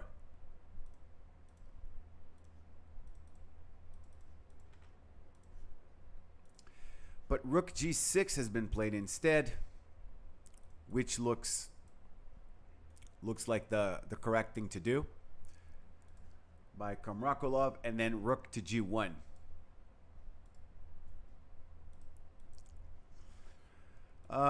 Jay Bonin is really insisting on not taking this pawn. In all likelihood, he doesn't want the opponent to castle. Because if he takes this pawn, black can castle queenside, and this is what he's probably trying to avoid. So rook takes g1, rook takes g1, bishop takes e4, d takes e4.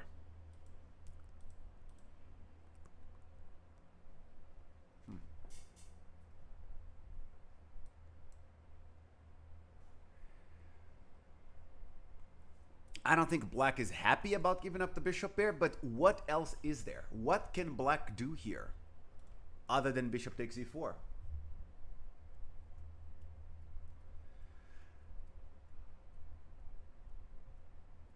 The answer is probably nothing. The answer probably is there's nothing that black could do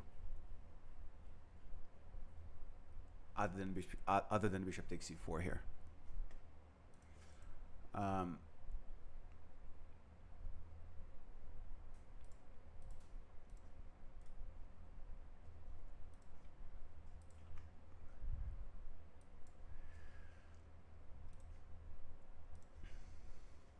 Taking a look at the other games, we had stopped on move 15 on board number 3 with Mikola Bortnik as white against Eric Fleshman. I had predicted that they would play a3 and a5, and that's exactly what happened. So white wants to play b4, and black really badly doesn't want to let it happen. So queen to e2, bishop to e7. The onus is on Bortnik to prove that this is okay, that having the king here on f1 is okay. Because most of the time in chess, having the king on f1 is not okay. Rook to e1, kingside castling, and now pawn to h4.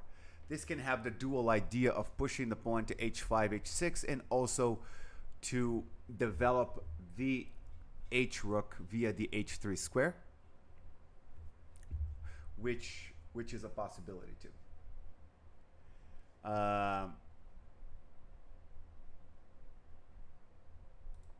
We've had rook e8, knight to d2,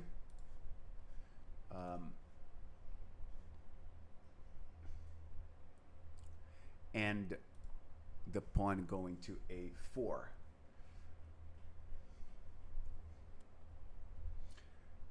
Okay.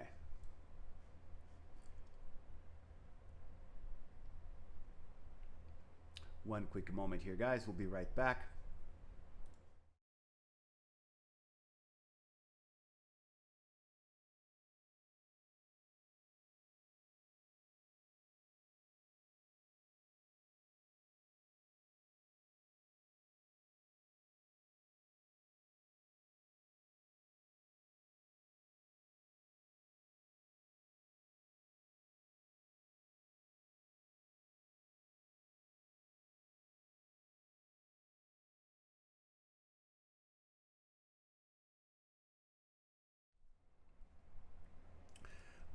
Let's continue with the analysis of this game. So after knight d2,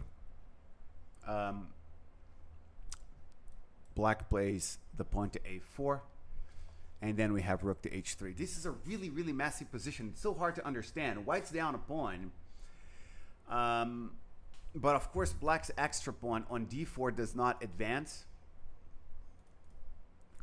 And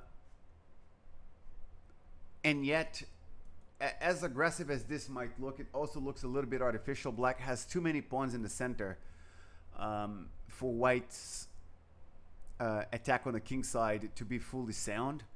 And now we've had knight to a5. So there are threats against, possible threats against both b5 and c4. Bishop takes f6 because, yes, white wants to play knight to e4, attacking the queen. So playing bishop, oh, bishop takes f6, looking good. Takes and knight to e4. Whoa, that's true.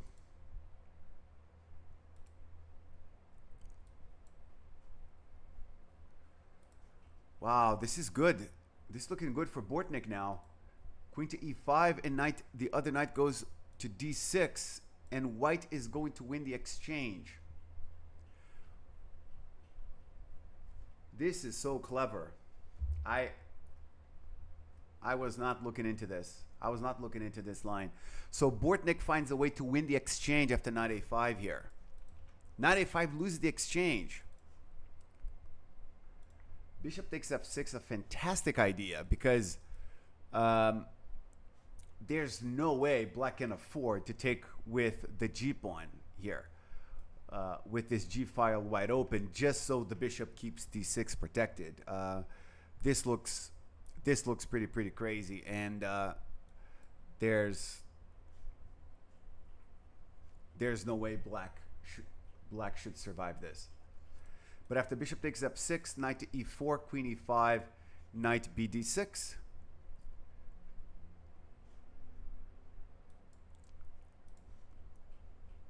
Then bishop to e7 was played.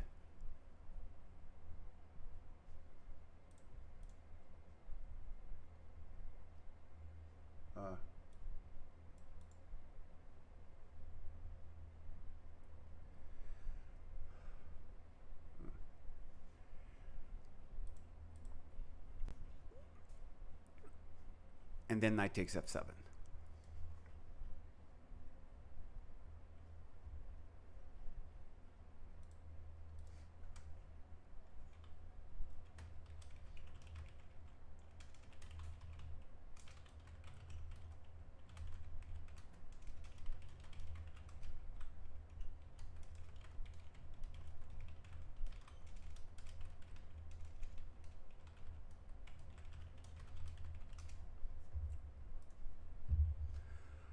Knight takes f7 and queen to c7.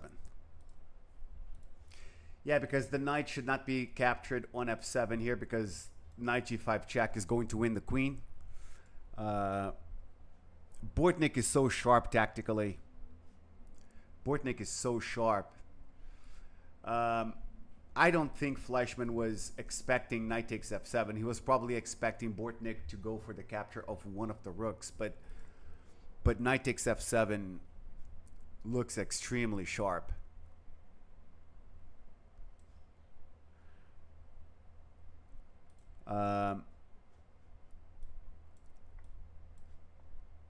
So queen to c7 was played.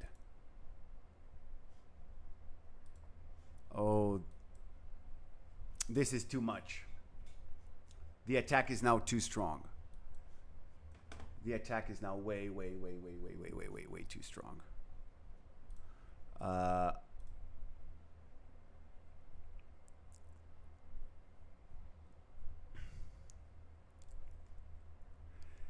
Knight g5, h6, bishop h7 check, king to f8, and knight to e5. Oh, this is hard. Actually, this is beyond hard. One more time, Mikola Bortnik does not come out of the opening with a good position, but it's a sharp one, and he has been able to use his aggressiveness and his creativity to completely outsmart his opponent here. This is amazing. And just like yesterday, the position, once he starts attacking, everything happens so fast. Black is so lost so quickly here. All of a sudden, it's like Eric Fleshman was totally in the game a few moves ago. Now it's like he's got to resign. Very close to that. It's too much. The attack is too much. The attack against f7 on the f file, knight g6, queen f3 check ideas as well. It's too much. Due to desperation, black might just go and play h takes g5 now.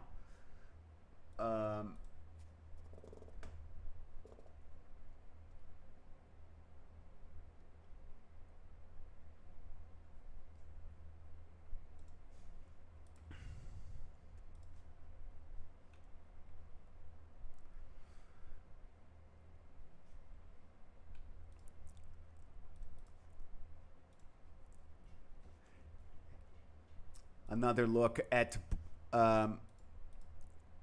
board number 4. Liam Putnam had played f6 against Aditya Das, and I mentioned that this could have been a good moment to play g4. Aditya thought for a long time here, 8 minutes. He thought about it for 8 minutes, and then played the queen to e1. We've had f takes c5, knight takes c5. So he's counting on putting pressure against d6, but the fact that we cannot exploit the d4 square and that black's knight is going to stay here defending d4, this makes it quite playable for black. We've had the only way white gets a winning position here is if white plays knight a5, gaining a tempo, attacking the queen, and then takes the pawn on c6. Other than that, so we've had knight g4.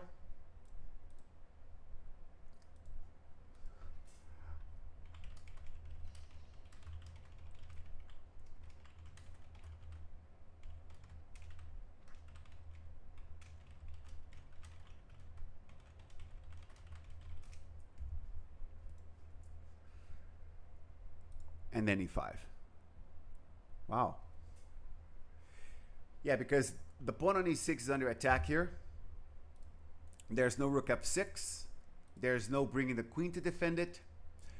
So black simply pushes the pawn. And after bishop b2 with another attacker.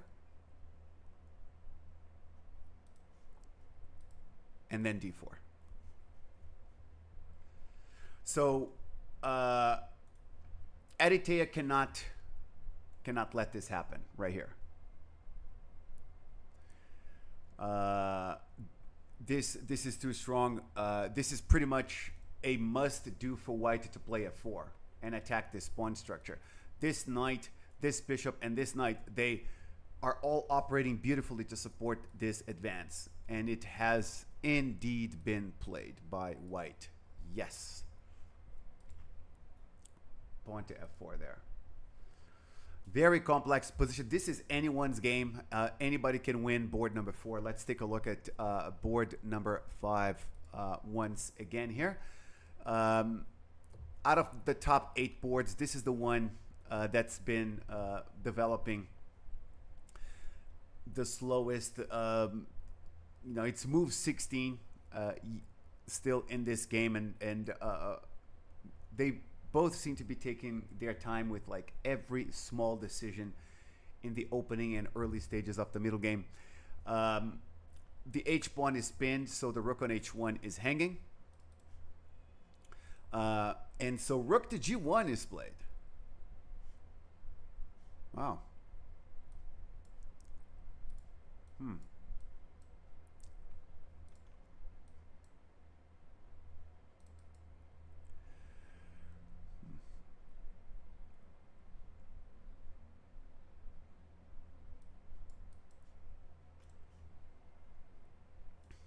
So I ran a little bit of an engine analysis here right now on this diagram because I'm really confused by it. And the engine finds a way for white to kind of like force black to give up the light squared bishop, and that appears to be a big deal in this type of position. And the move is bishop to e2. Of course, if the bishop takes on f3, we take back. But if the bishop moves to d7, then there's knight e5, attacking the queen and the bishop and the f7 square. The queen goes to e8, and then we take on d7. After queen takes d7, if we castle, we lose this pawn. So we can play bishop to c3, protect it. And there you go.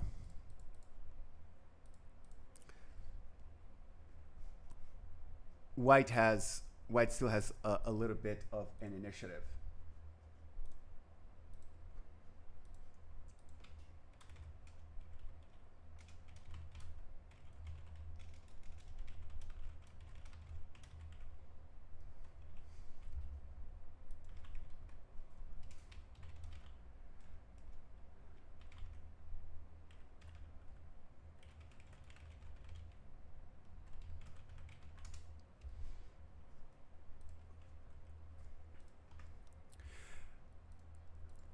I would just like to share with you guys, I've been talking about Mikola Bortnik's prowess in attacking positions and his ability to take risks and play unorthodox moves in order to find ways to play for a win. So this is what happened in his game yesterday, right? He was playing black here when his opponent Lev Shengen played knight to d2. So this is a very equal position. And Bortnik decided to take the pawn on a3, kind of like ostracizing his own knight. And this was so well calculated. This entire thing worked out to perfection for him. And he ended up winning the game because of this risky decision to play this type of move that there are many strong players who prefer not to play this type of move.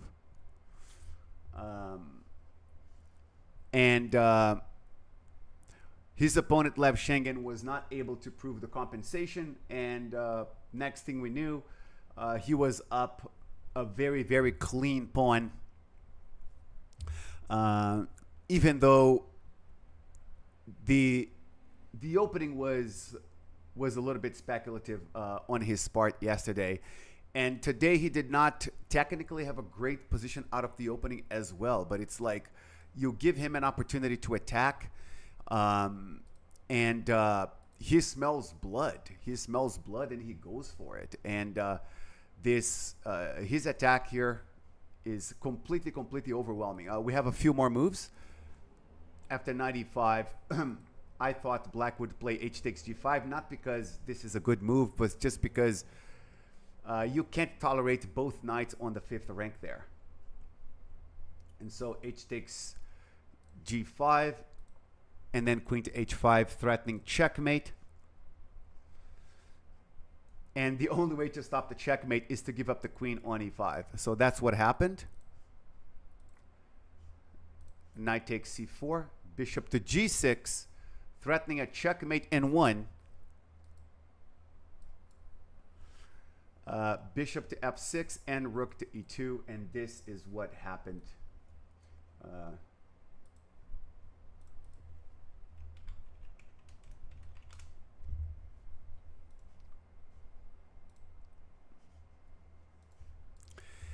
And it looks like we'll have the opportunity to speak with Mykola Bortnik, because I have the information that his game has ended, and it has ended in a win for him.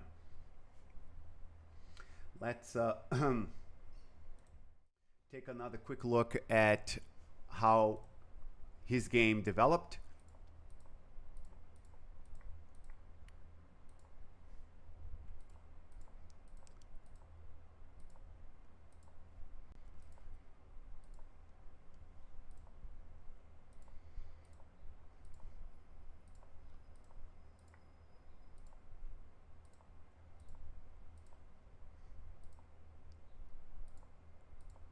A3, A5, queen to E2, and rook to E1.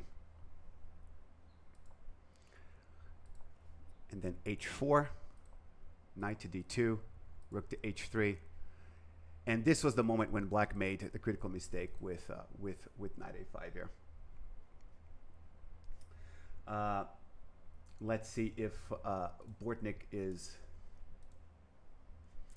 available. We'll be right back in a moment.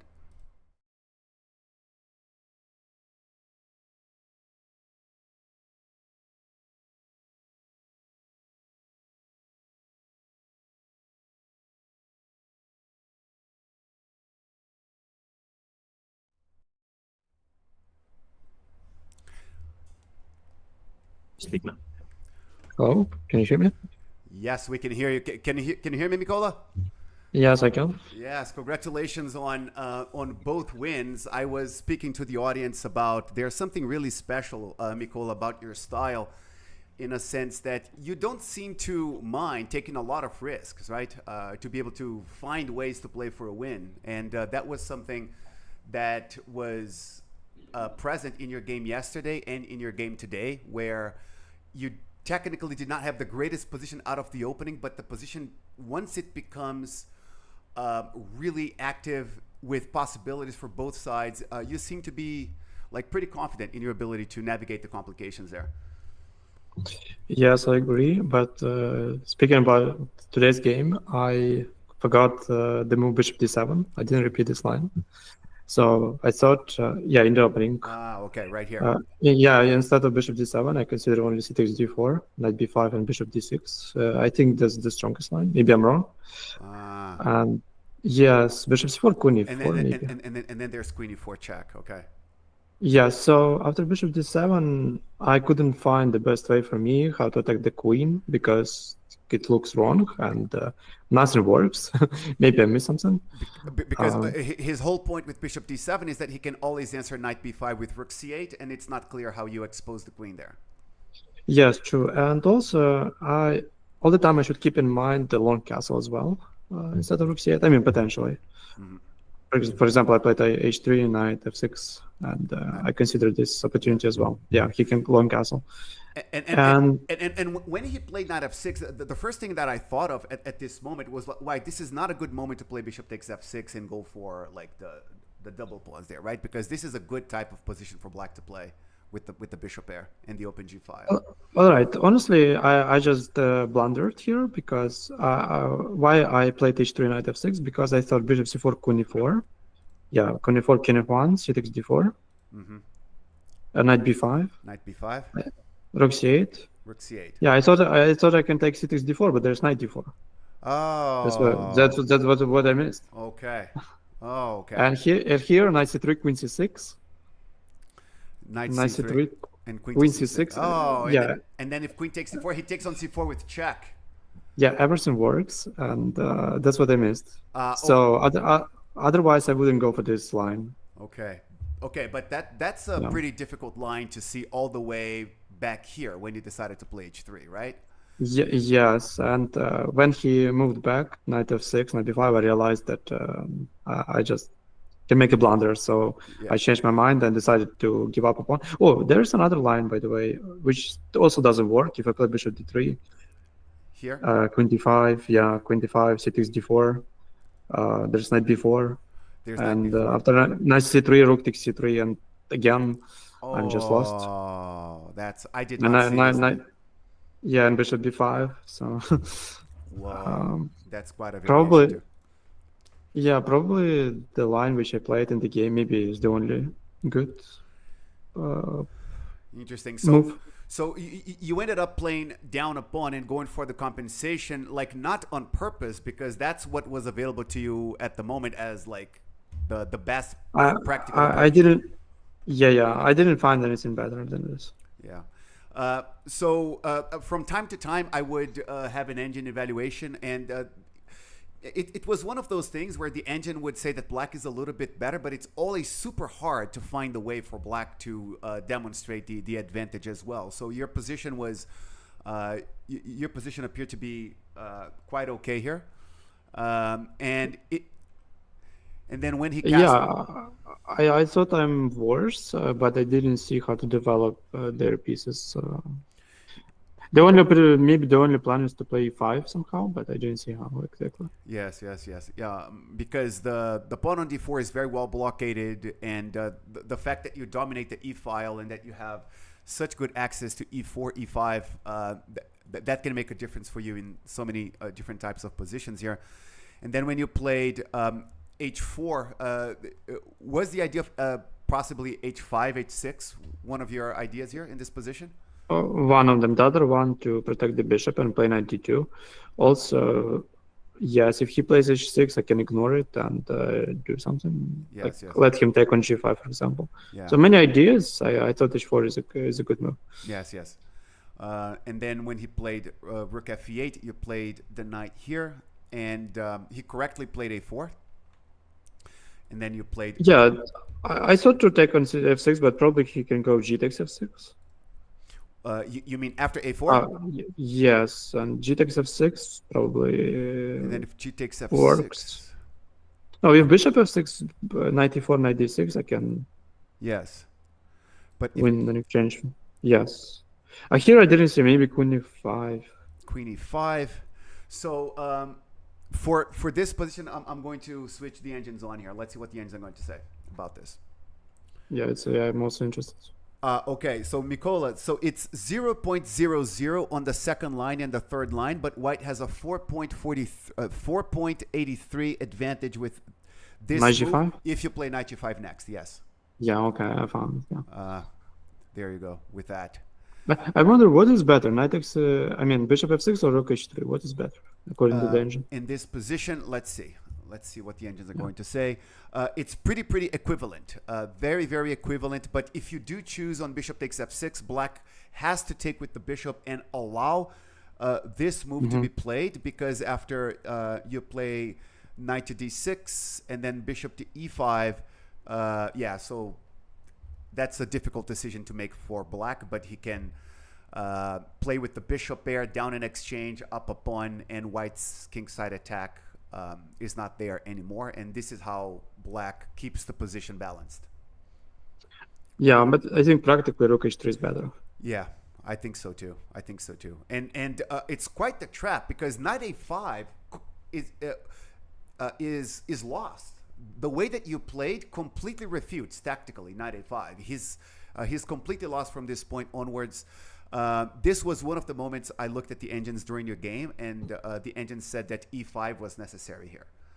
And rook g3 maybe, no? And then rook g3 and g6, and black is still solid enough that there's a slight advantage for black in the evaluation. Although, if you take here and play h5, for example, and with knight e4 also available, this is still hard to play for black in practical play.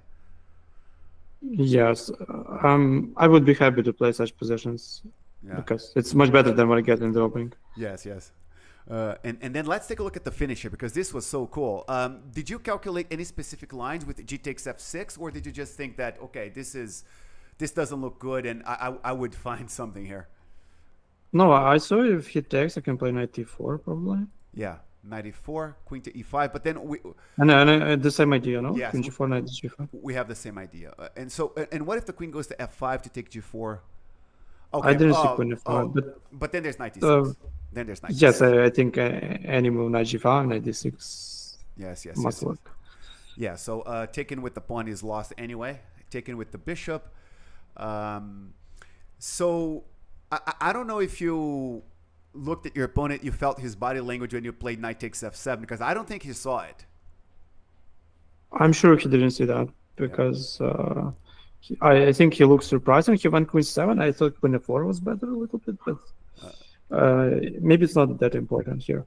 Yeah, because I have a huge attack, knight g5 and queen e4 maybe. It's hard to even choose which of the knights, but probably probably this one. Knight, yes. Also, I would think to play rook f3 at first and let him take on h4, for example. Oh. And then go back to h3. Yeah, that's really cool too. Yeah, because then there's like queen h5 here. Queen h5. No, this is too much. I have like 5 pieces for that. This is too much. This is gorgeous. So let me have the engine analyze just one more diagram then, because I'm curious, as one final question here, Mikola, if there's a way he can have a somewhat playable position and not be completely lost here, because after bishop e7 he was lost. Okay, so the engines are suggesting to play this move. It's very hard to find, I think. Yeah, very hard to find. Knight takes f6, queen takes f6, and then queen h5 attacks h7 and the knight. Knight takes c4, check, king to f8.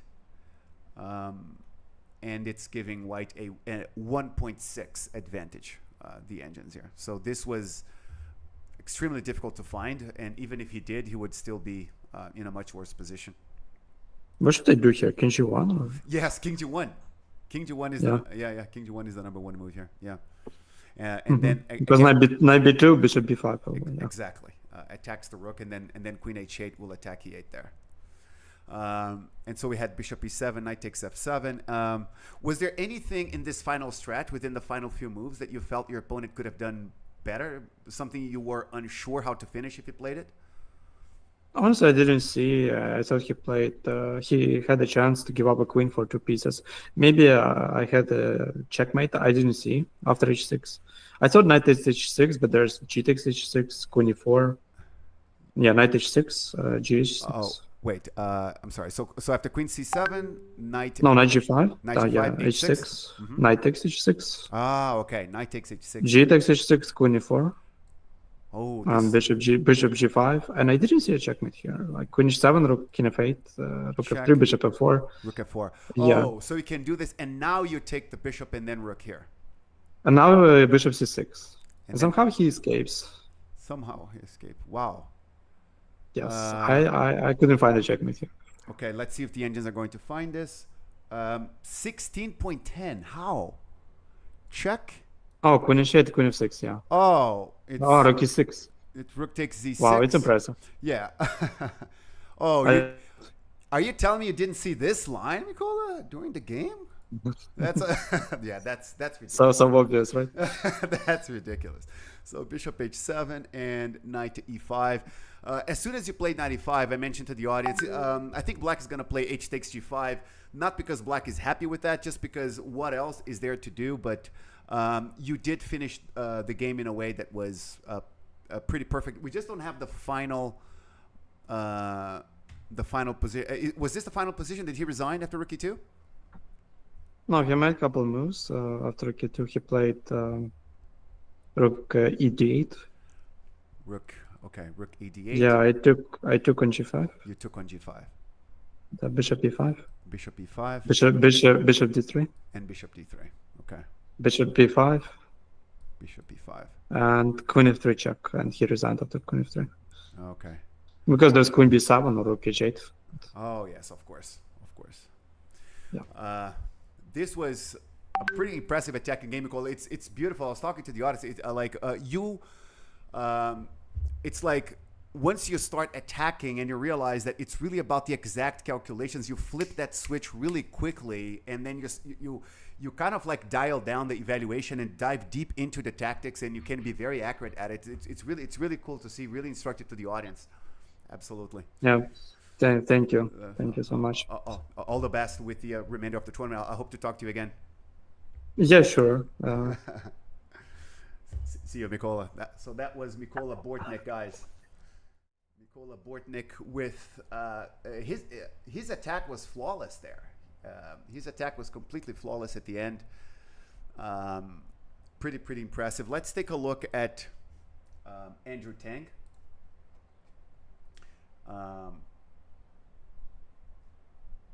And how he is doing. Now that Brandon Jacobson withdrew from the tournament, inevitably our attention shifts towards Andrew Tang. And he's got 14 minutes. Wait, let's see. We had H6. Caleb fought for 12 minutes here and played what I believe is the strongest move according to the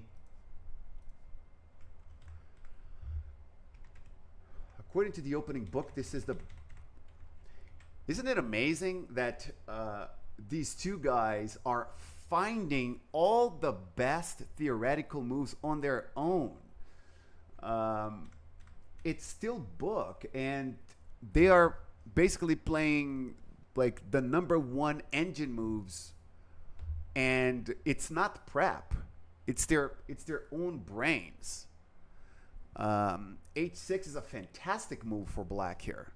The whole point is that if black succeeds in removing the bishop away from this diagonal, Akash is asking, why did Brandon withdraw after winning round #1? Beats me. I also do not know, but personally, I was really looking forward to see an all-out war with Brandon Jacobson versus Andrew Tang, but unfortunately, it's not going to happen. The bishop dominating this diagonal here. So with bishop takes h6, it no longer attacks the promotion square. So bishop takes b2, rook takes e8, rook takes e8 is no longer a problem for black. And so this is the entire point behind h6, which is a fantastic move. h6 is so good. And I'm just like, at this point, I'm being entertained by how many best moves can these two guys keep finding move after move after move. It's like they're playing at a 3,500 rating level, finding all the best moves on their own. Okay, so we finally have a new move, an opening novelty, because bishop takes h6, according to the database, is the only move that was played here before. And we do have an equal position after bishop takes b2, rook takes check, rook to b1, and bishop to d4. And the evaluation is that of a completely equal position, despite the fact that white is up a pawn. Black has plenty of counterplay against a2 and against the d5, possibly against f2 as well. The bishop on d4 is a tremendous bishop, and black has full compensation for the pawn here. But Andrew Tang has played d6. And so what's the last time you guys saw a grandmaster play an opening novelty on move number 20? On move number 20.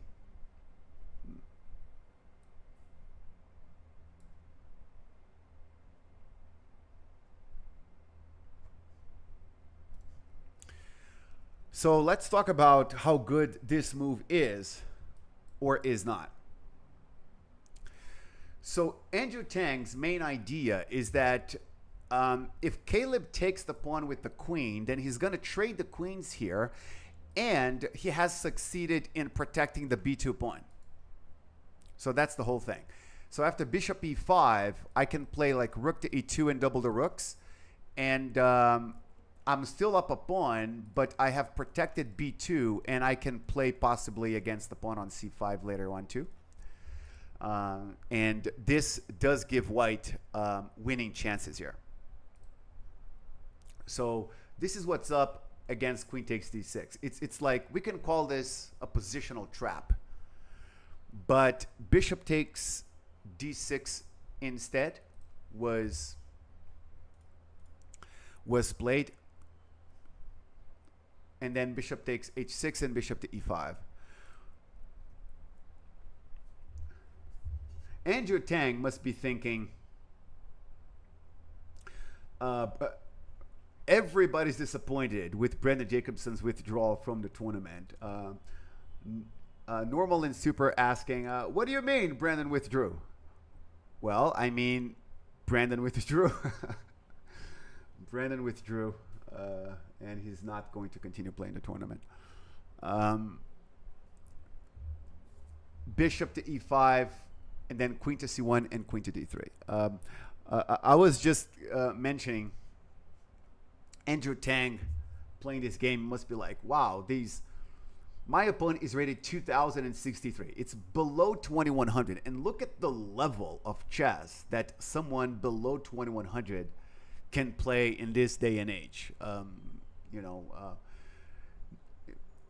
Could easily be a FIDE master or an international master or a grandmaster with the black pieces. Hello, Brazil.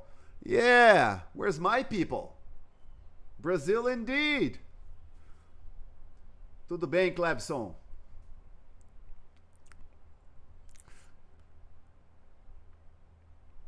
So there's a little bit of Portuguese to you guys. Tudo bem? Are you okay? Everything good? Tudo bem? Okay, so here's a Portuguese lesson.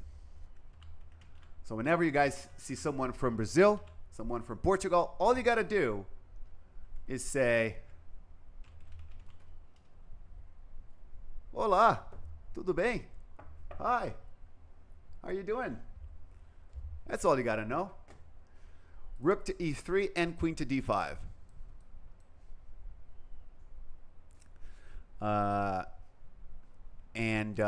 Yeah, so this is... Listen, although black has compensation here, okay? At the same time, it's kind of like the clock is ticking for black a little bit, okay? Because black needs to show that the compensation is there in a really significant way before white gets the chance to fully equalize, not fully equalize, fully coordinate the pieces and consolidate the position. And, Andrew Tang is still up a pawn. And now, Andrew Tang has... Muito obrigado, Clebson. Eu sou de Goiânia, em Goiás. Muito obrigado. Você é muito bem-vindo aqui. Okay, Andrew Tang's got this now, I think, guys. Andrew Tang's got this. I think white's going to win this game now. Well, I better predict an Andrew Tang win, because yesterday I said out loud, Andrew Tang is not going to win this game. And then he won the game, and he made me look really, really silly. And the way he won it too was like, that's like grandmasters at their best. That was incredible. But yes, white has played the queen to e1, and now this bishop is pinned. Black has a problem on e8.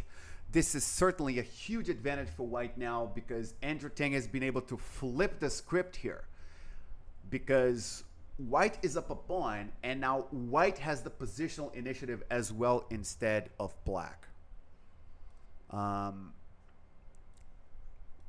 Let's take a look at a few of the other boards. I had mentioned that Chloe Gaw was defending a difficult position against Nathaniel Moore.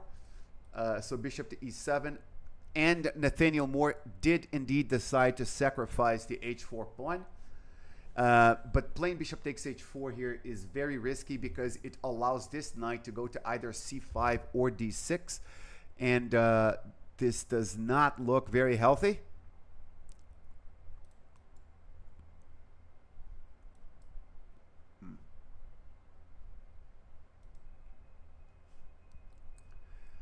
Yeah. This looks extremely risky. Extremely risky. Like to a fault. Like way, way too risky. Way too risky. Knight a5 was played by Chloe instead. She plays knight a5. She's trying to give some life to her light squared bishop here. Then we've had pawn to h5 been played by Nathaniel. Knight to b3 and rook to b1. The knight b3 doesn't do a whole lot. It's not really about what it attacks, but it's quite a nuisance, and it does take away the c1 square. So white has, white has problems with, where were we? Round number 2. We're back.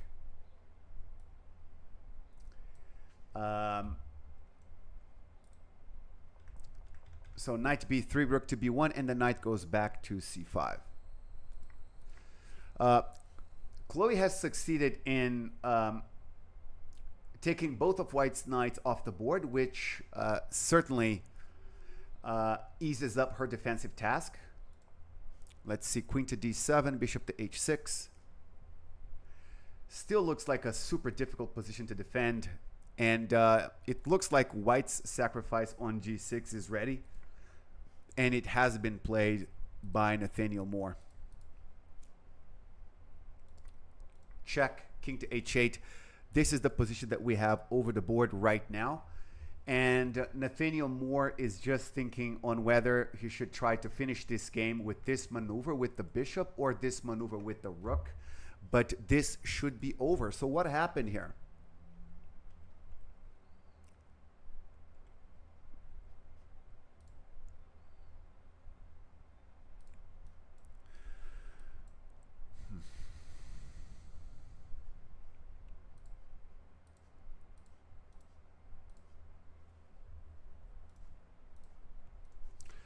So probably here at this moment, I mentioned earlier that I am used to having to defend these positions, and f5 looks to be a good move for black. Plays f5, allows the en passant, but there's some counterplay against the bishop and against the pawn on f2. Black needs to do something like that to improve the position and not to allow white to completely dominate the game here.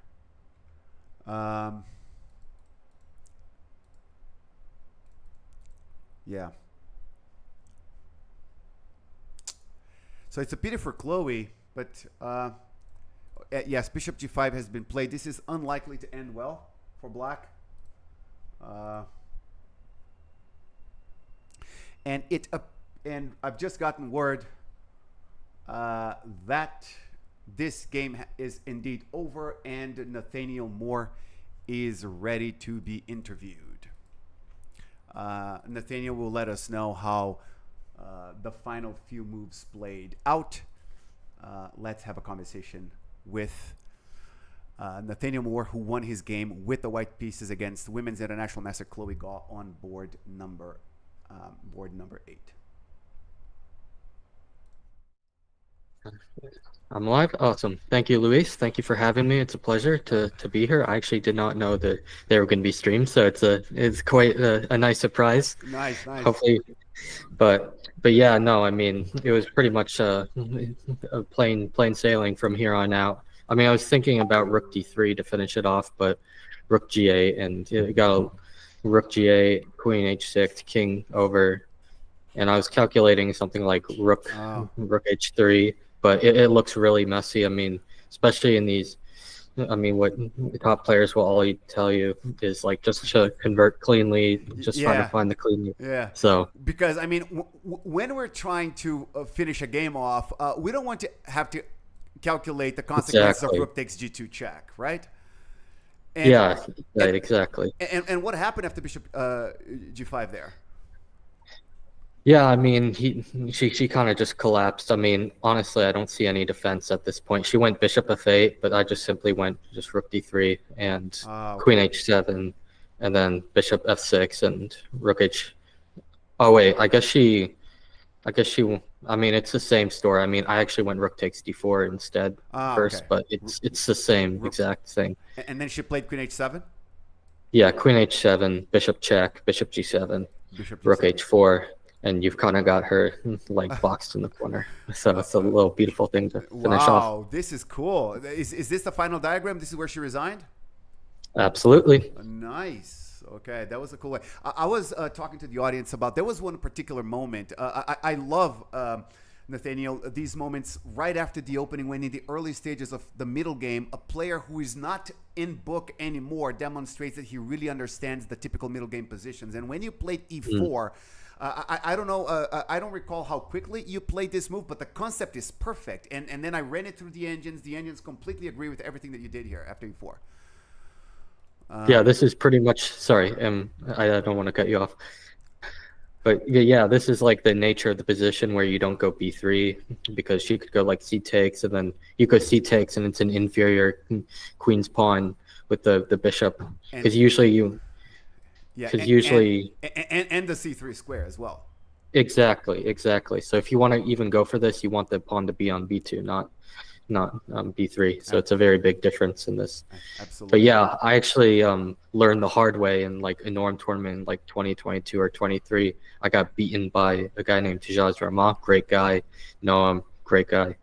And yeah, he played this against me when I played the QGA for black a while back, and he kind of did this whole thing, and I think some other player did this, and I didn't get very great results. So I kind of used reverse psychology to adapt to this. So that's really cool. So now we got a beautiful attacking masterpiece. Fischer would be. Yeah. Listen, I love playing the Slav, semi-Slav types of positions, but whenever things get chaotic on the king side, and I know that queen e4 ideas and h4 and h5 are coming, they are not pleasant to defend at all. I was particularly interested with this diagram here when it comes to Chloe's the prospects of defending her position, because when you study the Slav defense for a ridiculous number of hours like I have, you get very used to playing the bishop on d5 first here before playing the knight to c6. And I ran this idea through the engines, and it was like pretty much like one of the few chances she really had to still have a good position. It's quite an improvement when the bishop is here, because it takes e4 away from your queen and protects this pawn chain better. And it's a defensive upgrade for black there. But at the same time, I mean, if black needs to find ideas this subtle, this early on, in order to have a successful defense, it just goes for showing how in practical play, in human being versus human being battle, this is so hard to play as black. It's so much more fun to develop the white side of this attack here. Yeah, no, definitely. And one thing I wanted to ask you as well was, when you sacrifice the pawn on h4 here, of course, this is not a type of move that any human being likes to play, but did you have something specific in mind against bishop takes h4?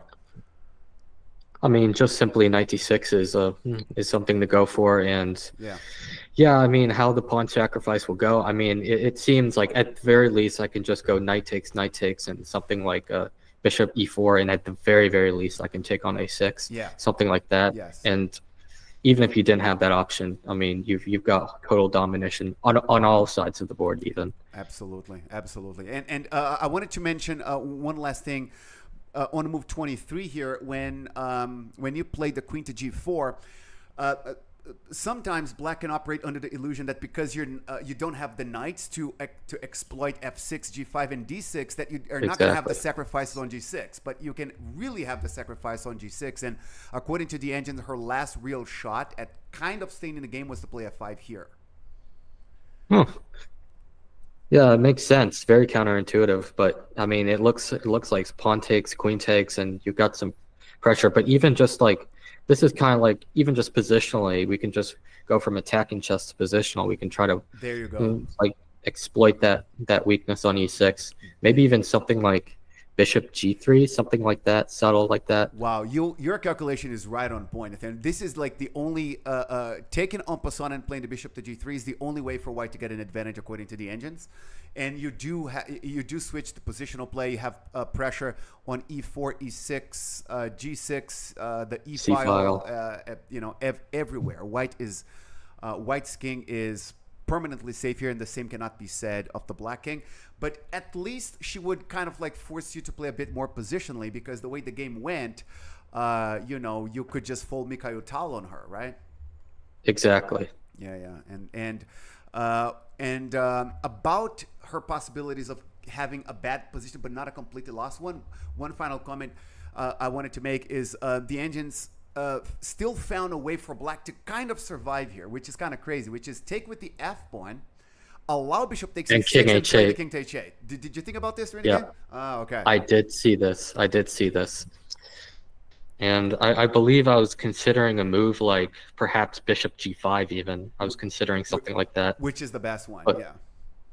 Hmm. And then after takes here, you play the bishop to f6, and Well, take first and then rook d3. Yeah. there you go.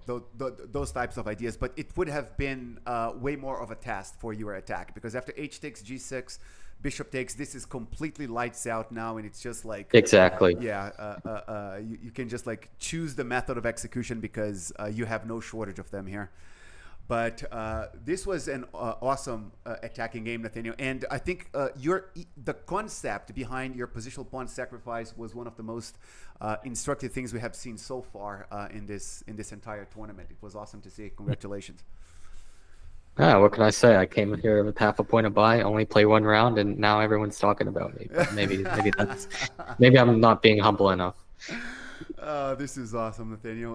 But are you going to play all of the other rounds? Definitely. I'm 2250 FIDE as of right now, and this tournament is a great proponent to striving to the FM title. So I'm really locked in. That's really, really cool. Best of luck with the rest of your games, and we'll talk to you again when you have another great win like that. We'll be looking forward to it. This was awesome. Thank you. Thank you, Luis. It's always an honor to have. Thank you. This was cool. And so this is the final stretch of the round, right? And so we're going to be able to talk to player after player, hopefully.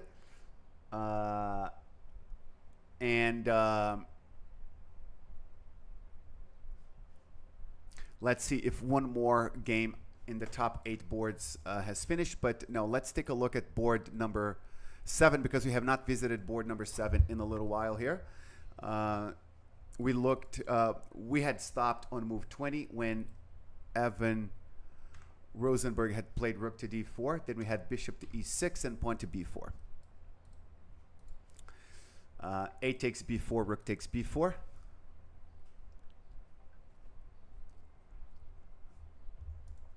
h6 and rook to h4.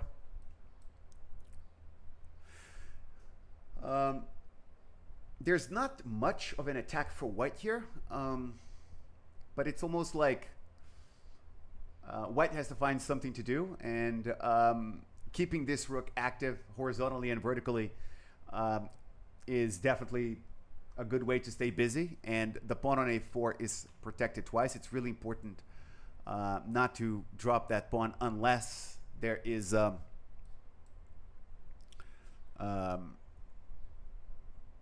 if we drop that pawn as white, we got to have some sort of attack here.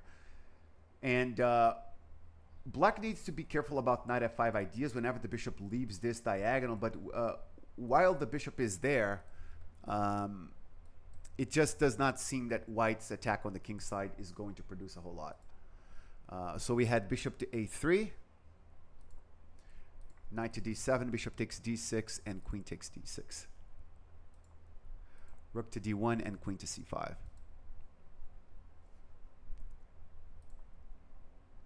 Queen to b2 and knight to b6.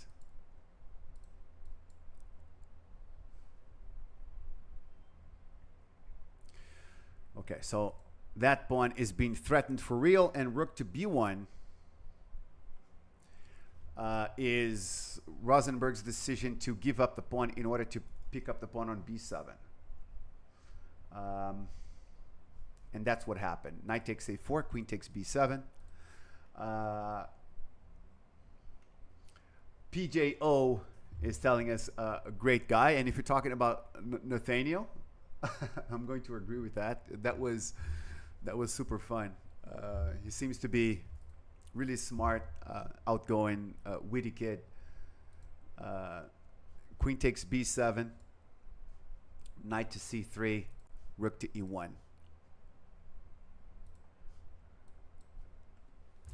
And we see a trend in all of these games where you see one of the players way lower rated, and it doesn't really matter. It's still a dogfight. It's still a dogfight. Welcome to chess in 2024.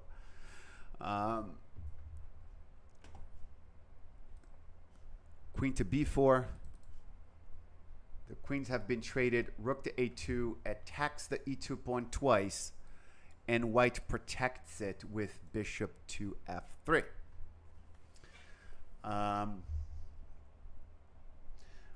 This should be marginally better for black. Black has a passed pawn. And yeah.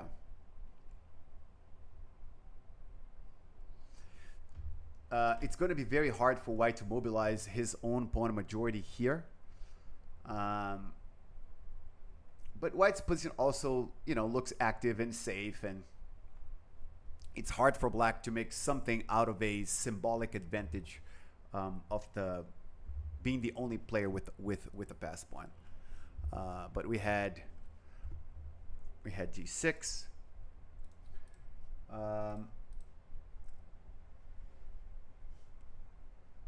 And so Komrakulov has defeated Jay Bonin. Let's take a look at how that game ended there.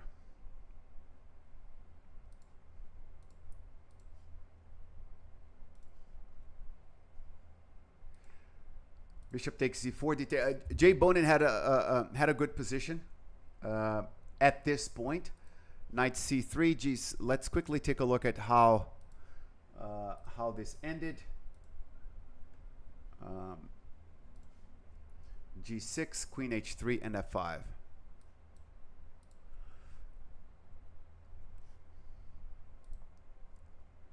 F3, queen e6, e takes f5, g takes f5, and rook to g5. Pawn to f4. The queens are traded. Check. Bishop f8, bishop f2, and king f7. Komrakulov seems to have defended his position at this point. Oh. Wow. Jay Bonin got his rook trapped. Not king g6 because of rook h8, but bishop d6 first, and then king to g6, and rook h8 or rook g5 are never going to be possible. This is something special. So this is how Komrakulov got Jay Bonin there. So we had knight e4, king to g6, rook f5, takes, check, king f6, and then pawn to e4 followed by king e5. That's pretty good endgame technique. King to d2, king takes e4, knight c5, check, trades. Okay, this is pretty hopeless now. King to c3, king to e2, bishop takes a7, f3, king to b4. Rook to d2, pawn to b3, rook takes a2, bishop to c5. So one thing that white really needs to, black needs to be careful about is don't play f2 too quickly here. because that's our last pawn. We don't have any more pawns to promote. And then, given the fact that the blocking is far away from b8 or c8, probably means that this is not going to be a win. So there's work to be done in this endgame here. So rook a6 and rook h6. Bishop to d1.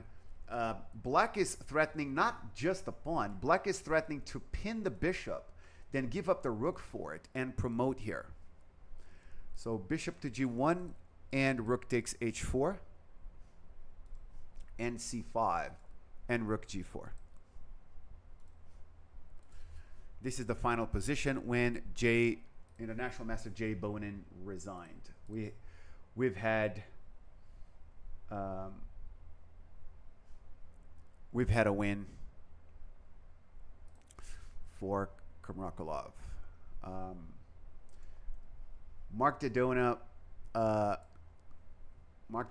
playing black against Aaron Jacobson here. And this was a draw.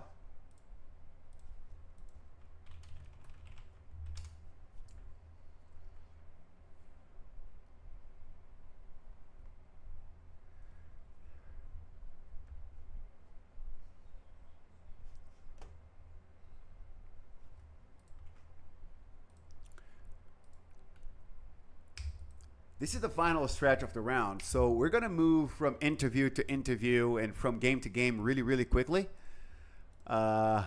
Please bear with me here, guys.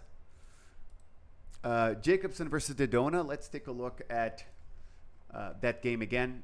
We stopped when rook g1 was played by Jacobson. Bishop d7 and d4. C takes, e takes, and e5. d5, check, knight to d2, takes, and knight d4. He took here a couple of times, check, and the king went to d2. What a weird safe square for the king, but e2 is always protected by the bishop here. Bishop to c6, pinning the pawn, and Dodona is trying to get a bunch of trades so his centralized king is not going to be exposed. And after bishop takes d5, king c3. What a maneuver by Aaron Jacobson here to get his king into safety. Queen takes c4, check. Now black is threatening rook c8. White plays queen f4, check. King to a8, queen to c7.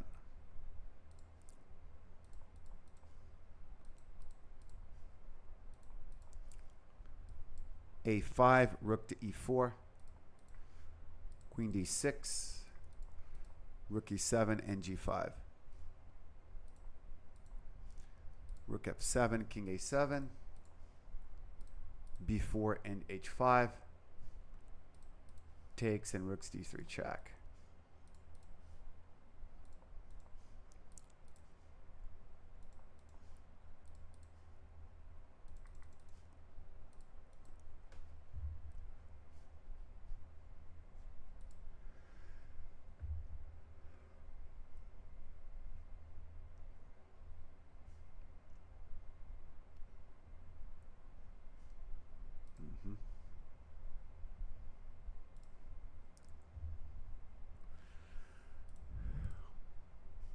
H takes g4. This looks very, very drawn, like very, very drawn, like to the extent that it's hard to fathom how one competitor can outplay the other here. It's hard to even see that happening. Let's take a look at Leif Pressman. We last looked at this game when he played the queen to g4. And Thomas Nuff decided to play the knight to f5 there. Okay, so that threatens not just the knight, it also threatens rook g3 and then g7. So black absolutely needs to play knight takes f5 here. E takes d4 and pawn to h3. Huh. Thomas found a way to keep the material equal here. Pawn to a3. b3 and rook e8. This is a bit dangerous for white in the endgame. The pawn on a3 can be pretty strong, and a seventh rook invasion, if it picks up the a2 pawn, that will give black a pass pawn on the 6th rank mighty quick. So you had this, rook to e5, rook to d5. Black doubles the rooks. King to f1 and c6. Rook d4 and d5. Rook. Okay, so he makes the risky decision to go after the pawn, but that gives up control of the open file. That is quite dangerous. It's quite dangerous to do that. And Leif Pressman finds an attack against the f2 pawn. This looks... Okay, this is over. This is then over. Thomas Nuff plays f6. Rook e6. He's down a rook now. And he doesn't have any compensation, really.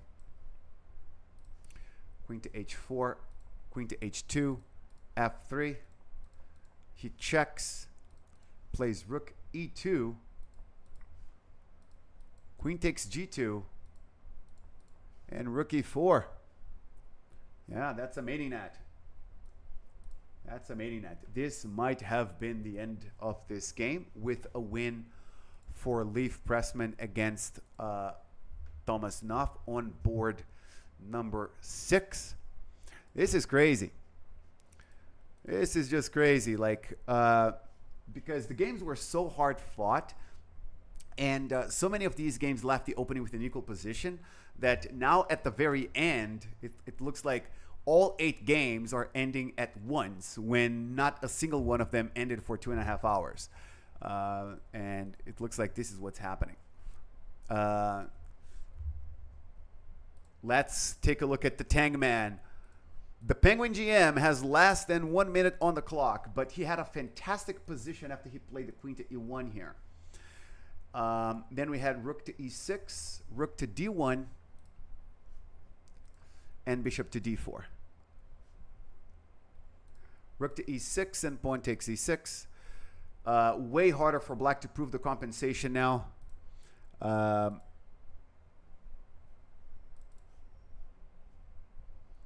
Andrew Tang is allowing the a2 pawn to be captured. This is so smart because if it is captured, then the queen no longer protects the e5 square, and queen e5 threatens a checkmate on g7 that cannot be defended by rook c7 because the queen on e5 would take the queen, would take the rook. So rook takes d4, queen e5, and this is over. And this is so over.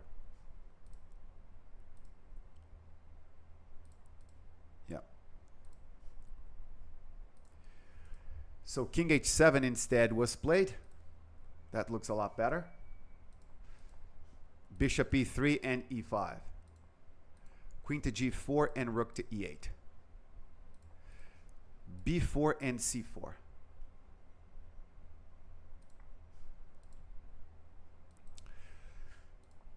Andrew Tang making it happen one more time.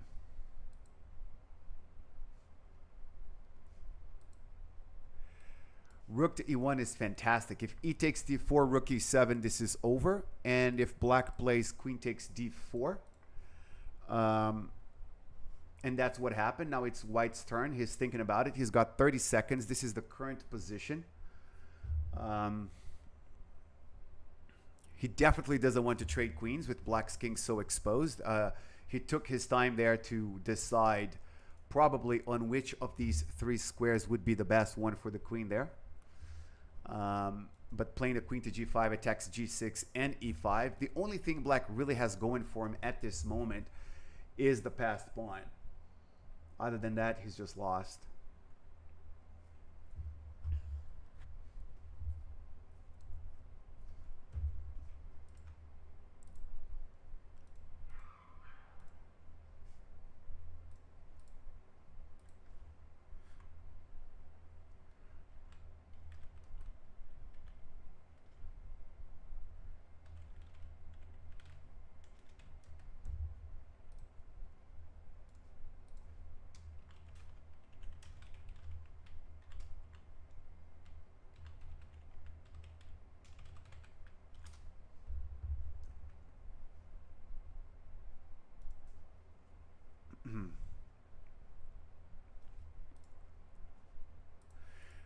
Aditya Das playing the white piece against Liam Putnam on board number 4. We had stopped on move 22 when I mentioned that f4 seemed to be a necessary move, which was played.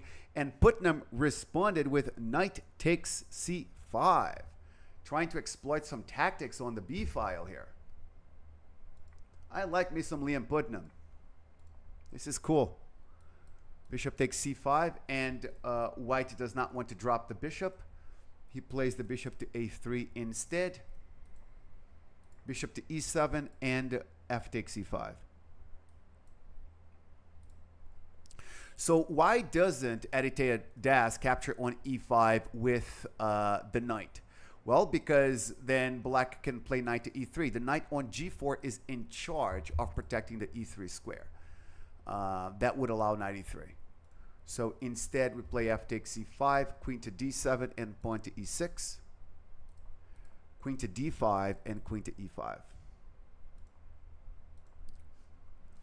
Rook d8, rook f3, d3, queen takes d5, rook takes d5. Rook d1, rook f d8, knight f2, and d2.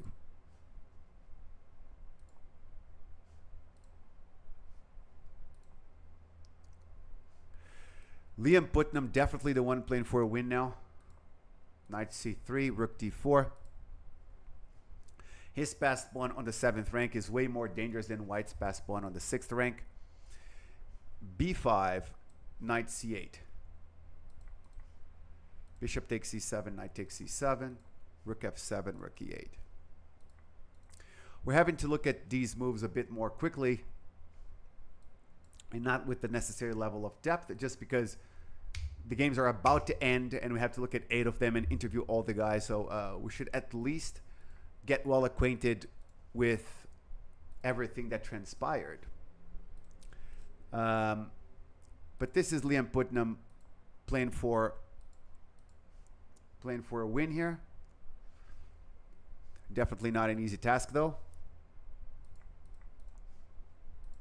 It's a small material advantage, and white's pieces are active. And now white finds counterplay against the g7. h3, king to f8, rook c8, king e7. Rook to a8, check on h2. Here, knight c7.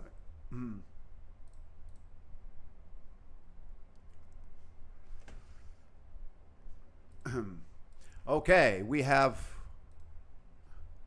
word that Kevin George has finished his game. Kevin George has finished his game on board number 7. Just one quick moment. He has defeated Evan Rosenberg with the black pieces. Let's take a look at, we had looked at g6, knight g4, king to g7. Then knight e5, pawn to c5. I mentioned that this is certainly a slightly better position for black. Material is equal, but this passed pawn is very, very strong. And it's way harder to play the white position. Let's take a look at how the Egyptian international master was able to put the final chinks on the armor here. After king g1, knight takes, oh, that's a nice shot. Of course, because the knight is hanging there. Bishop takes e2, rook takes c6, bishop f3, and rook f6. Bishop d5 invades the 7th rank. And yes, and this is definitely a little bit too much there.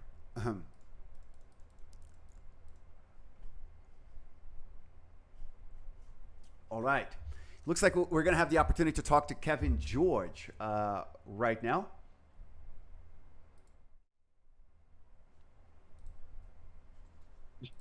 Hi. Just one quick moment. Kevin George, congratulations. Hi, nice to meet you. Nice to meet Thanks. you. Thank you. Thank you so much for speaking with us here for a moment. I would just like to confirm what the last few moves of the game were. The last move that we have is when Evan played rook c7. Mhm. Then I played rook f5. Then you played rook f5. Did he play bishop takes c4? No, he played bishop e4. Bishop e4. Okay. And then rook e2. And then rook 2? Rook e2. Oh, rook to e2. Okay. Did And he took the rook, resigned? no, he resigned here. Ah, okay. He resigned here. Okay. This was the final position. The game seemed to be very balanced for a long stretch, right? Where like he was keeping the balance there and fighting really hard. Yeah, I think it was really very equal. Like I tried a little bit with the c pawn, but I think it was equal. I think like he played some moves which is not necessary, made him lose the game. Like Like up until which moment in the opening was this book for you? I think I forget a move in the opening. I don't know, but like I think I'm not sure, but like my line was not d5. I think my line was c5, but I Oh. forget it. So like, but here I forget something which I love to play is knight 7 and bishop 6. I love to play like 3 against 2 in the queen side. Okay. Like so, I like this position to play it. So this was not exactly preparation. So when you play e5, this is not book. This was over the board improvisation then. Yeah. Yes. It's not.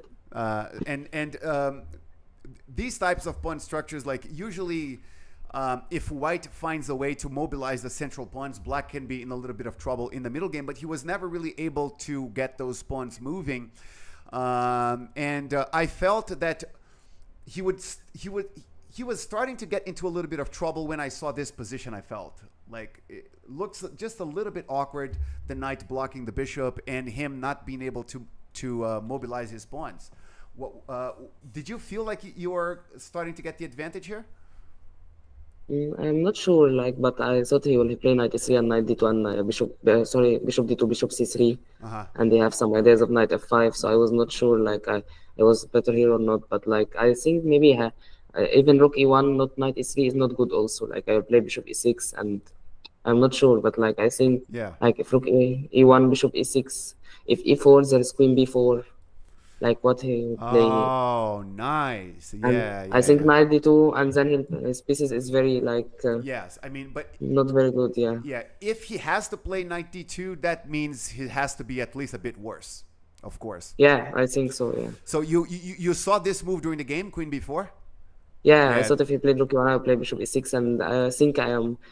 If e4 is not possible, so I think my position is good. Nice. And then he did find a creative way to activate the rook with a4 and rook to a3. And for a little while there, it felt like he was finding a creative way to keep the position somewhat balanced. Although his attack on the king side, when he he wants to play the rook to h4, there's not really an attack there. But like in this position, I didn't know what to play. I thought like about 20 minutes, like what to play. I'm not sure.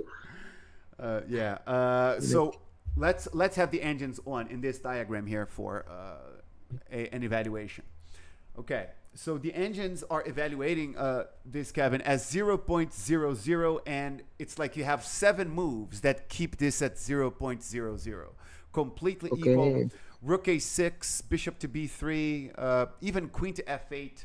A whole bunch of moves that will keep the position at complete equality, and the move that you played was one of them as well.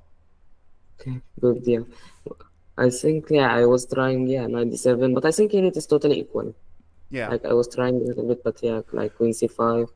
Even I think the easiest thing for him is to exchange and rook b1 maybe. When you play here. Maybe, but I think what he played is good, is better. I'm not sure, but like here it is easy to equalize here, I think. Here, I'm not sure. But you might be able to play ideas like rook a7 I think so. and double the rooks. I'm not sure. Yeah, if he cannot harass this knight, you can trust the knight to protect his pawn, right? And then a4 can become very weak. Because the engines might say that this is equal, but for human players, since white is the one with the isolated pawn and black is the one with the passed pawn, it's always a bit easier to play for black, right? Yeah, because that I think Queen B2 is better. And after knight B6, I don't know why like after what he played here, I don't remember. Rook C1. He played Why? rook b1 Yeah. Why not Rook C1? Like Rook C1. with I play Queen A5. Queen a5. Rook, and then Rook A1, and they have Rook B4 ideas after that. I thought my position here is bad. Like this was, of course. I'm not sure, but I think this is better. Okay, so let's see the engine evaluation here as well. And it's saying that black needs to be a bit careful to equalize, but rook a6 does equalize here to answer rook b4 with c5. And then rook, but rook then, b5. Yeah, but then knight a4. Yeah, but then this is very calculation heavy. Like it looks like black needs to be very careful and calculate some lines accurately to keep the balance. Yeah, and I think I was already like very low in time, so it was very hard, I think. Yeah, this is kind of hard. So what I'm gathering from you is that when he played rook b1, you liked it. You liked it that he played it. Yeah, like I think passive move in this position, like why I think he has a lot of better moves. Like after knight c3, he's forced to play rook e1, and then his rook is not active. Yeah. You have, and then of course you have the pass pawn there that you were able to mobilize.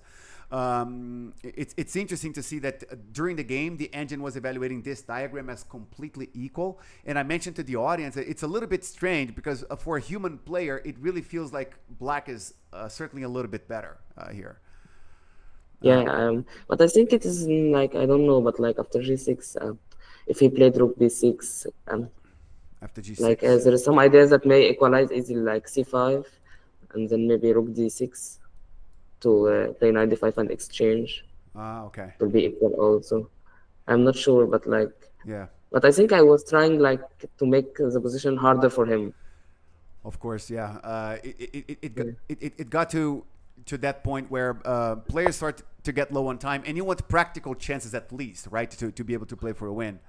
Yeah. I think he started to play very bad, like rook b7, c4. I think his knight doesn't have many squares. Like king f1 is not understandable at all, I think. Yeah. But I mean, I think his idea of playing knight to e5, and then rook to b7 is already a bit optimistic because this is a very strong defensive formation, and he cannot crack it with just rook and knight. Yeah, because that I think like knight e5 is not the best move here. Maybe he can return knight e3 again. I'm not sure, but like I think knight e5 doesn't threaten anything. Like it would have been better for him to keep the knight operating defensively here instead of offensively. It's I think he wanted counterplay, Kevin, but it's kind of like Evan's style. I have called his games before. He likes to. If a clear attack is not there, he doesn't mind playing moves that are a little bit speculative, like rook h4 and knight e5, trying to find an attack, even if sometimes it's not completely there, but he likes to go for some sort of initiative whenever he can. It's just his style. Yeah. But I think like knight e5 is not threatening anything. Like I'm not sure. Yeah. Maybe here not king f1, but king g2. Yeah, I think king g2. King to g2. This was definitely. I think here it's equal. I'm not sure, but like I think the engine will say it's equal. Okay, let's say.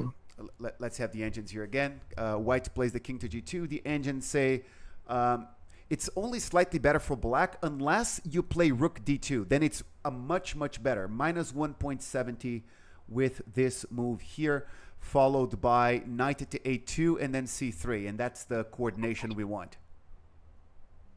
Yeah, but I think maybe knight a4. I don't see what's the problem with knight a4 directly without rook d2. Knight with the knight here to a4. Yeah, I thought about it in the game. Oh, but is it possible that rook sacrifice knight x, rook c1, c3, rook c1, c3? Now we definitely have knight takes f7 and bishop d5. Oh, yeah, because that I think rook d2 is better. Yeah. To prevent, I think, any move on d5, like any bishop d5 or something like that. There you go. And so that's how the engine wants to coordinate the advance of the pawn while defending the black position. And then After king f1, he is losing. I'm not sure. Like rook c5, he yeah, yes, has it to is. play here knight g4. I don't know what to play after knight g4, but like I can play knight b5 and knight d4. I thought about it in the game, like I'll play knight b5. Excellent, excellent. And this was actually knight b5 was the only way for black to win against knight g4. But it's much better. The pawn is going to c3, the knight is going to d4, and white's going to lose. Yeah, and c2 and knight b3 maybe. Yeah, I think.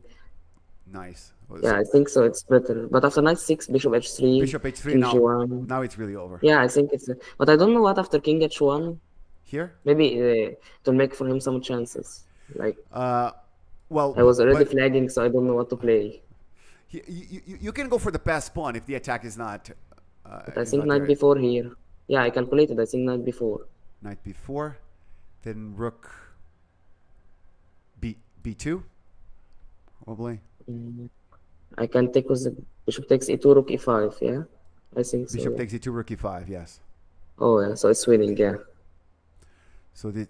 But I think it will make some make some counter attack better than what he played. Because the way that he played it kind of made it easy, right? Yeah, like I was already 2 minutes on the clock, so it would be hard to see everything. Yeah. Then it's but nice. Here I think it is very easy. Yeah, like after, and I think even like bishop f3 made it easier. Like he needs to play maybe bishop f1, like try, but bishop f3 made it very. I don't know, but like I know it's also like losing for him, but like make some chances for him. Yes. Yeah. And now but after bishop f3, it is totally, I think, losing. Now, do we take the bishop, or maybe do we play this first to play c3, and then we want the bishop on f5 later or something? But yeah, I don't know, but I think maybe taking is good, or maybe I would play bishop e6. Oh no, bishop e6 is not good. Maybe bishop. I'm not sure, but like bishop e6 there is rook takes e6. No, it's not possible. Rook takes. Here, check. But rook a1. Rook f6. Is it a draw? And then bishop f. Well, definitely not a draw, but at least he can play for a long time. He can still play for a long time. Yeah. But so probably we take the bishop. And after king takes, maybe c3. Maybe point to c3. Yeah, c3. I think. What he would play here, I don't. This, and. It doesn't have rook e7, like not rook beyond, but rook e7. Whoops. So if he doubles the rooks now. Rook f6. Oh yeah, rook f6 is winning. And then. Wait, no. We can play. He doesn't have a perpetual check because the king is going all the way here, right? Oh yeah, right. But I think easier is rook f6, like making the game easier. But I think of course king c2 is also winning. Yeah. There you go. And so with bishop f3, we had bishop d5, rook takes f2, rook c7, rook f5. Yeah, there's nothing else here at this point. Like here, bishop takes c4, I will play rook g2 and then king h1, rook f2. Rook to f2, bishop d5. Like there is no rook takes h2. Check. King g1. Maybe I didn't think about this position, but well, you can certainly at least do this and pick up this pawn later, and then play the rook to f3 and the bishop to e6 and this endgame. But I think there is something easier. I'm not sure. Like, yes. We play rook c2. Rook c2. Yeah. So we do that. I think it's better. But I think if bishop, if I played rook f2, he will maybe have some chances if I sacrifice the exchange. Yeah, I'm not sure. We could still have a long game, but at least like in time trouble, this is a pretty safe position to play quickly as black and make progress. Right? It's going to be even if a good player with the black pieces has under 2 minutes, he's still very, very likely to win this endgame. Yeah, I think so. It's easy to play, like easy moves like h5, rook f3, bishop g4, g5. I think the moves is not very hard. Yeah. That's really cool. Kevin, can you let us know how old you are? What? How old are you? 14 years old. You're 14 years old. This is amazing. Yeah. And do you have any international master? I'm sorry. Did you have any grandmaster norms, or are you aspiring for that in the future? Yeah, I hope. I'm trying to get GM norms, but I don't have yet. I'm international master, but I'm trying. Of course. Yeah. This was an awesome game to watch, Kevin. We wish you the best of luck in the remainder of the tournament. We hope to talk to you again. Congratulations on your win.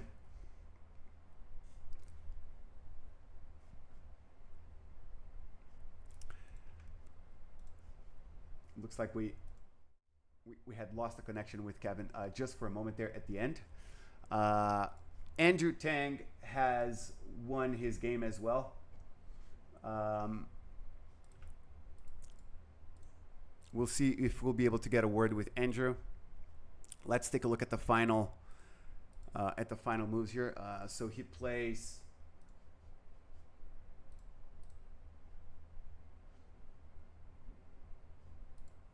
He played the queen to g5. We had pawn to c3, queen takes g6 check, and king to f8. So these were the final moments. And then the good old rook lift to the third rank. This is going to be too much. Rook to e3. And this is when Black resigned.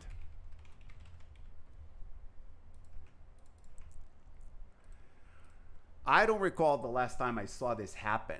Someone, a strong player, finding on his own all the best theoretical moves, and it takes him like 1 hour and 15 minutes to do it. This was something really, really special to witness by Andrew Tang.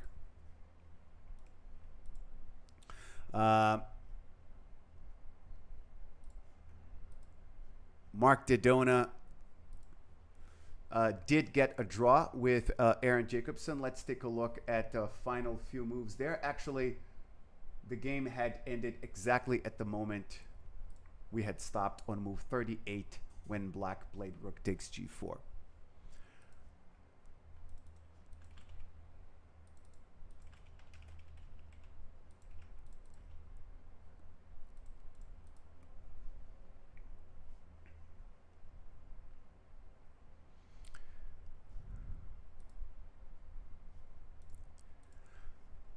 Leif Bressman has defeated Thomas Nuff, and he finished him off with a nice checkmating attack. This was the final position of the game as well.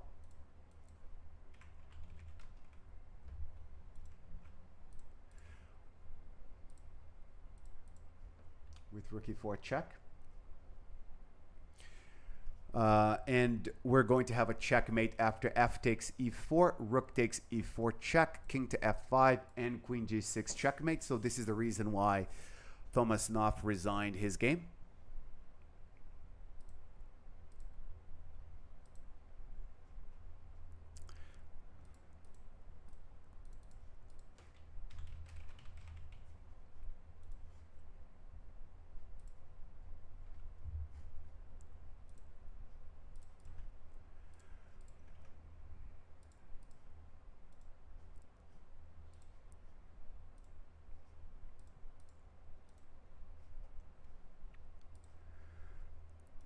And let's take a look at the only game in the top 8 boards that has not ended so far, which is Aditya Das's game with a white piece against Liam Putnam. We had stopped at move 49 when Aditya had played knight to c7.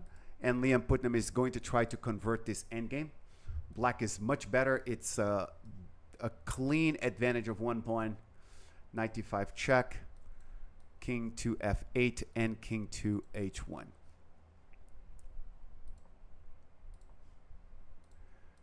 g5, knight c3, rook takes g2, check.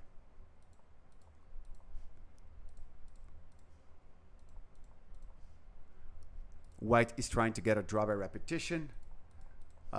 Black doesn't really want it. King to c6, rook takes a5, rook to g3.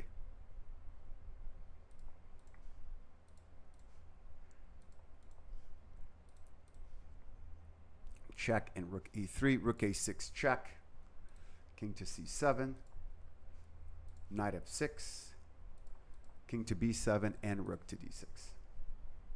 Okay.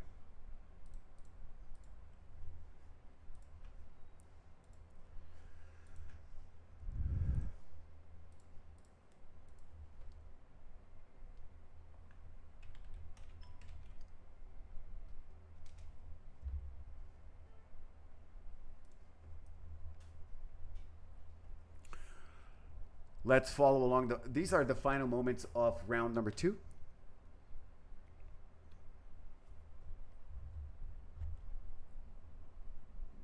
The position is not that easy to evaluate. Normally, when we're talking about 2 extra pawns and they're passed and connected, we're just talking about an easy win. But that might not be that simple here. White's rook is very well placed. Black's king is far from the action. The h6 pawn might be a weakness here.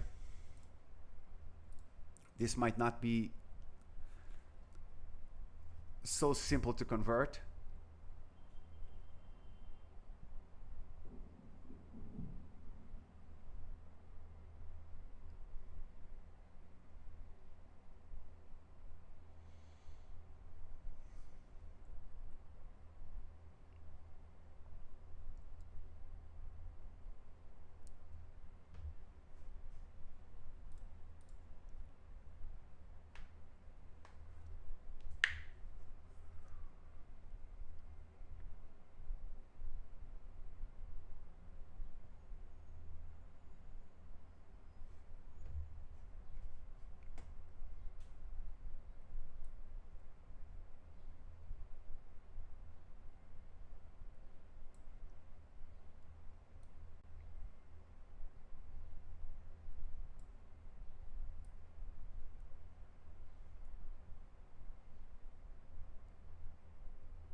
Liam Putnam playing on seconds here.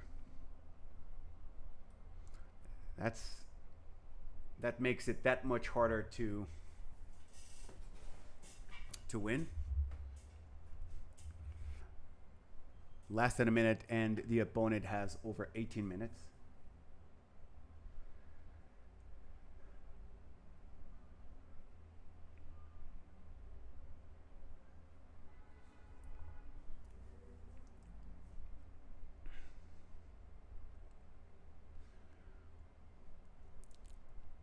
We can see them in the video right there. Almost all of the games are over.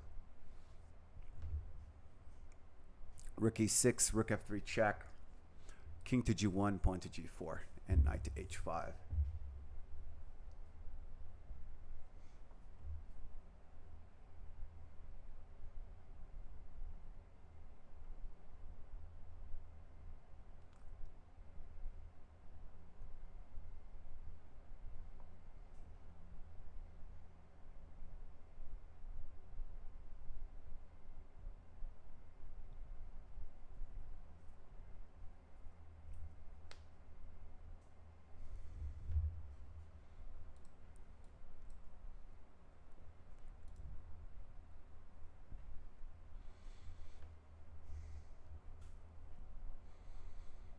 The problem for Aditya here is that Liam Putnam's position is not very difficult to play. Black knows he's completely safe. It's very clear what he has to do with the passed pawns there. So Liam Putnam might be playing on just like 30 seconds on his clock for each move, but it's still enough time to make proper moves. H5 and rook to e5. Oh, that was a good move. That was a good move. Rook check. Very strong defensive effort by Aditya Das so far.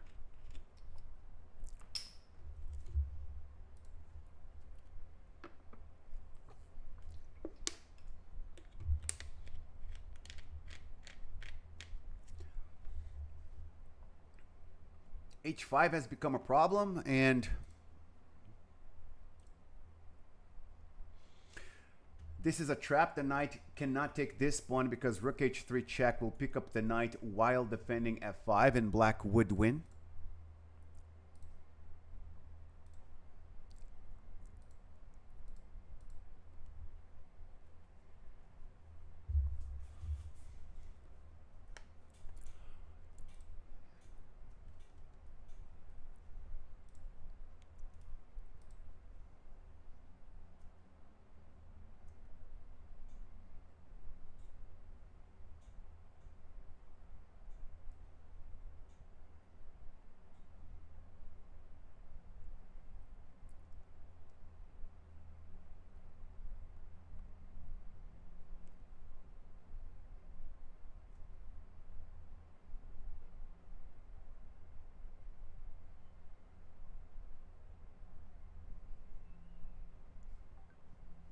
king to g1.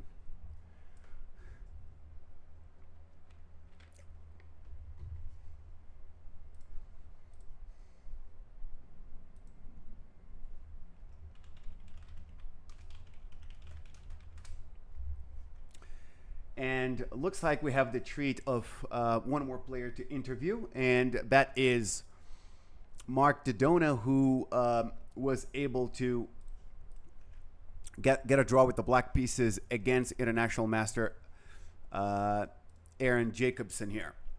And it was quite interesting the way he played the opening in particular. Let's have a conversation with him.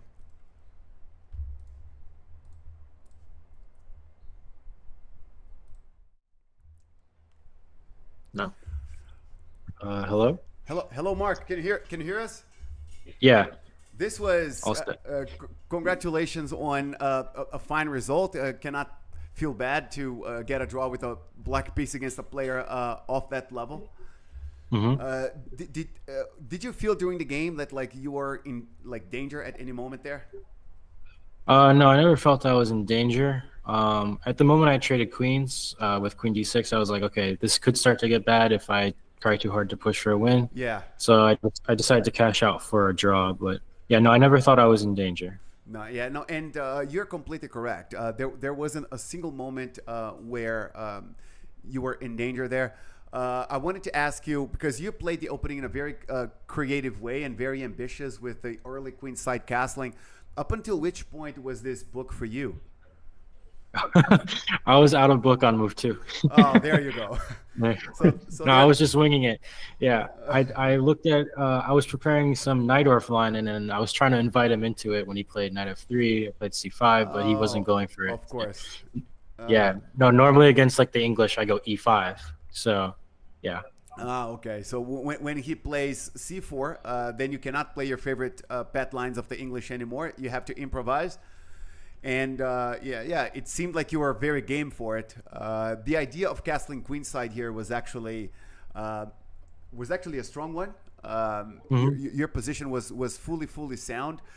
I was trying unsuccessfully to try to find a way for white to get an advantage against f6 here, and there was only one way, and it's really hard to envision this during the game, but bishop e2, according to the engines, gives white a very slight advantage. But your opening play was so sound, Mark, that this was pretty much the only way Aaron could have gotten a small advantage out of the opening. And the idea is that you're going to have to give up the bishop pair now. The light squared bishop is going to get captured after bishop d7 and knight e5. And then after queen to e8, we have knight takes d7, queen takes, and then bishop c3 to protect the pawn, enable castling, and then maybe some a3, b4 ideas. And according to the engines, white was a bit better, but not by much either. So this was the only. How long did it take Aaron to make the decision to play rook g1 here? Oh, I'm not sure.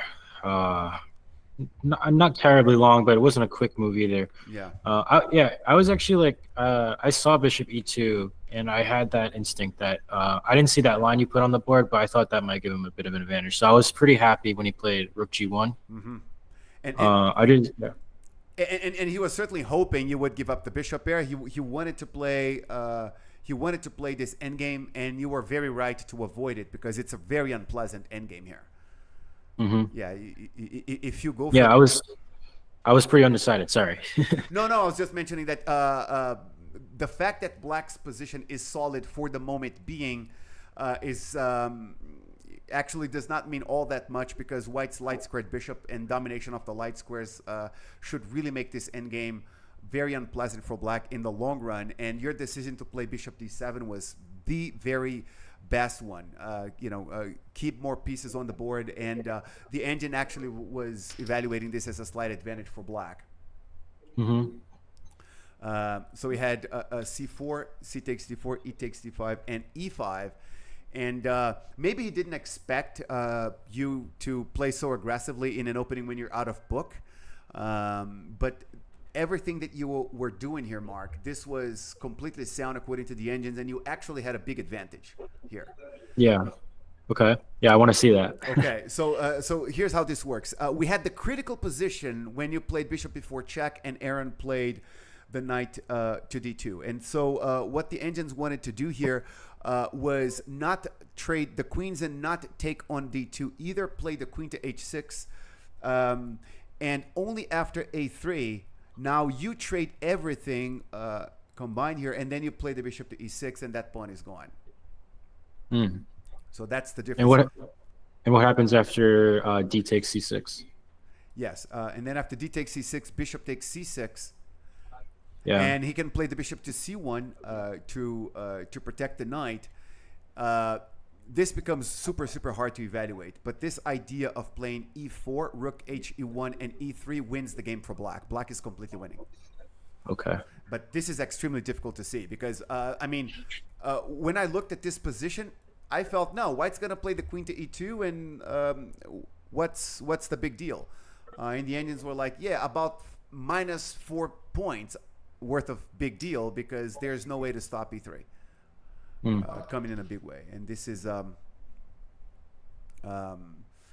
extremely hard to find in the game.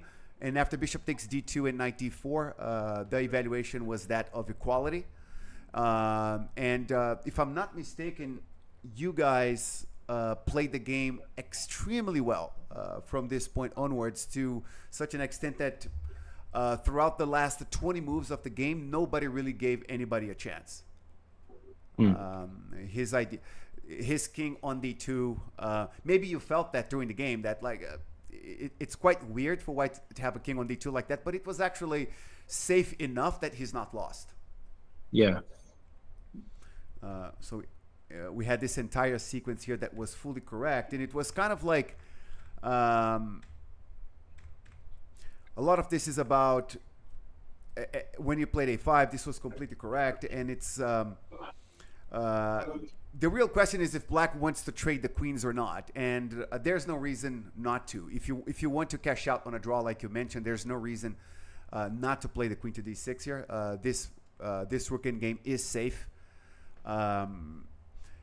If you had played rook takes h7 here, you would have just played a rook to d2, right? Yes, rook d2. His king is stuck. His king is stuck. I'm gonna get a pawn back. Yeah. Yeah, exactly. At least one of those pawns, you're getting them back. The rest of the game here was just like a textbook, well played rook in game, and this was a draw. The critical moment was really this extremely hard position here, where both queen to g5 and queen h6, they are very equivalent. The idea was to trade everything here with white's king on d2 and play bishop to e6, but that would entail calculating a very complex piece sacrifice here that would ultimately have worked, but extremely difficult for a human player to evaluate during the game. But if all of this stuff that you created was like someone out of book on move 2, this was really cool.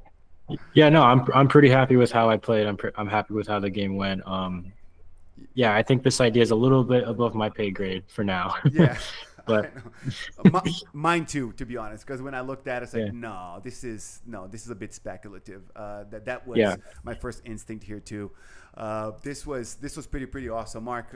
We wish you the best of luck with the remainder of the tournament. We hope to talk to you again. Yeah, thank you. Thank you. All right. All right, let's take a look at the final game then, because Aditya Das was really able to squeeze out a draw against Liam Putnam in that final game. And we are going to finish the broadcast of round number 2 by just looking at the final moves there. We had stopped at king g1, rook g3 check, rook to h2. So it normally looks weird whenever we see someone who's down so much material, 2 pass connected pawns like that, and he gets away with it. We can have the impulse of saying, oh, that was probably poor technique of the player with the material advantage. But No, I was checking some lines with the engines here, and this was never a winning position for black. Black's king is very poorly positioned on b7, and the activity of white's rook and white's knight really made it hard for black to convert the advantage. It was never like a solid two-pawn advantage. So after rook takes h5, we have knight e2 check, king to f2 check, rook takes f6, and rook to a4.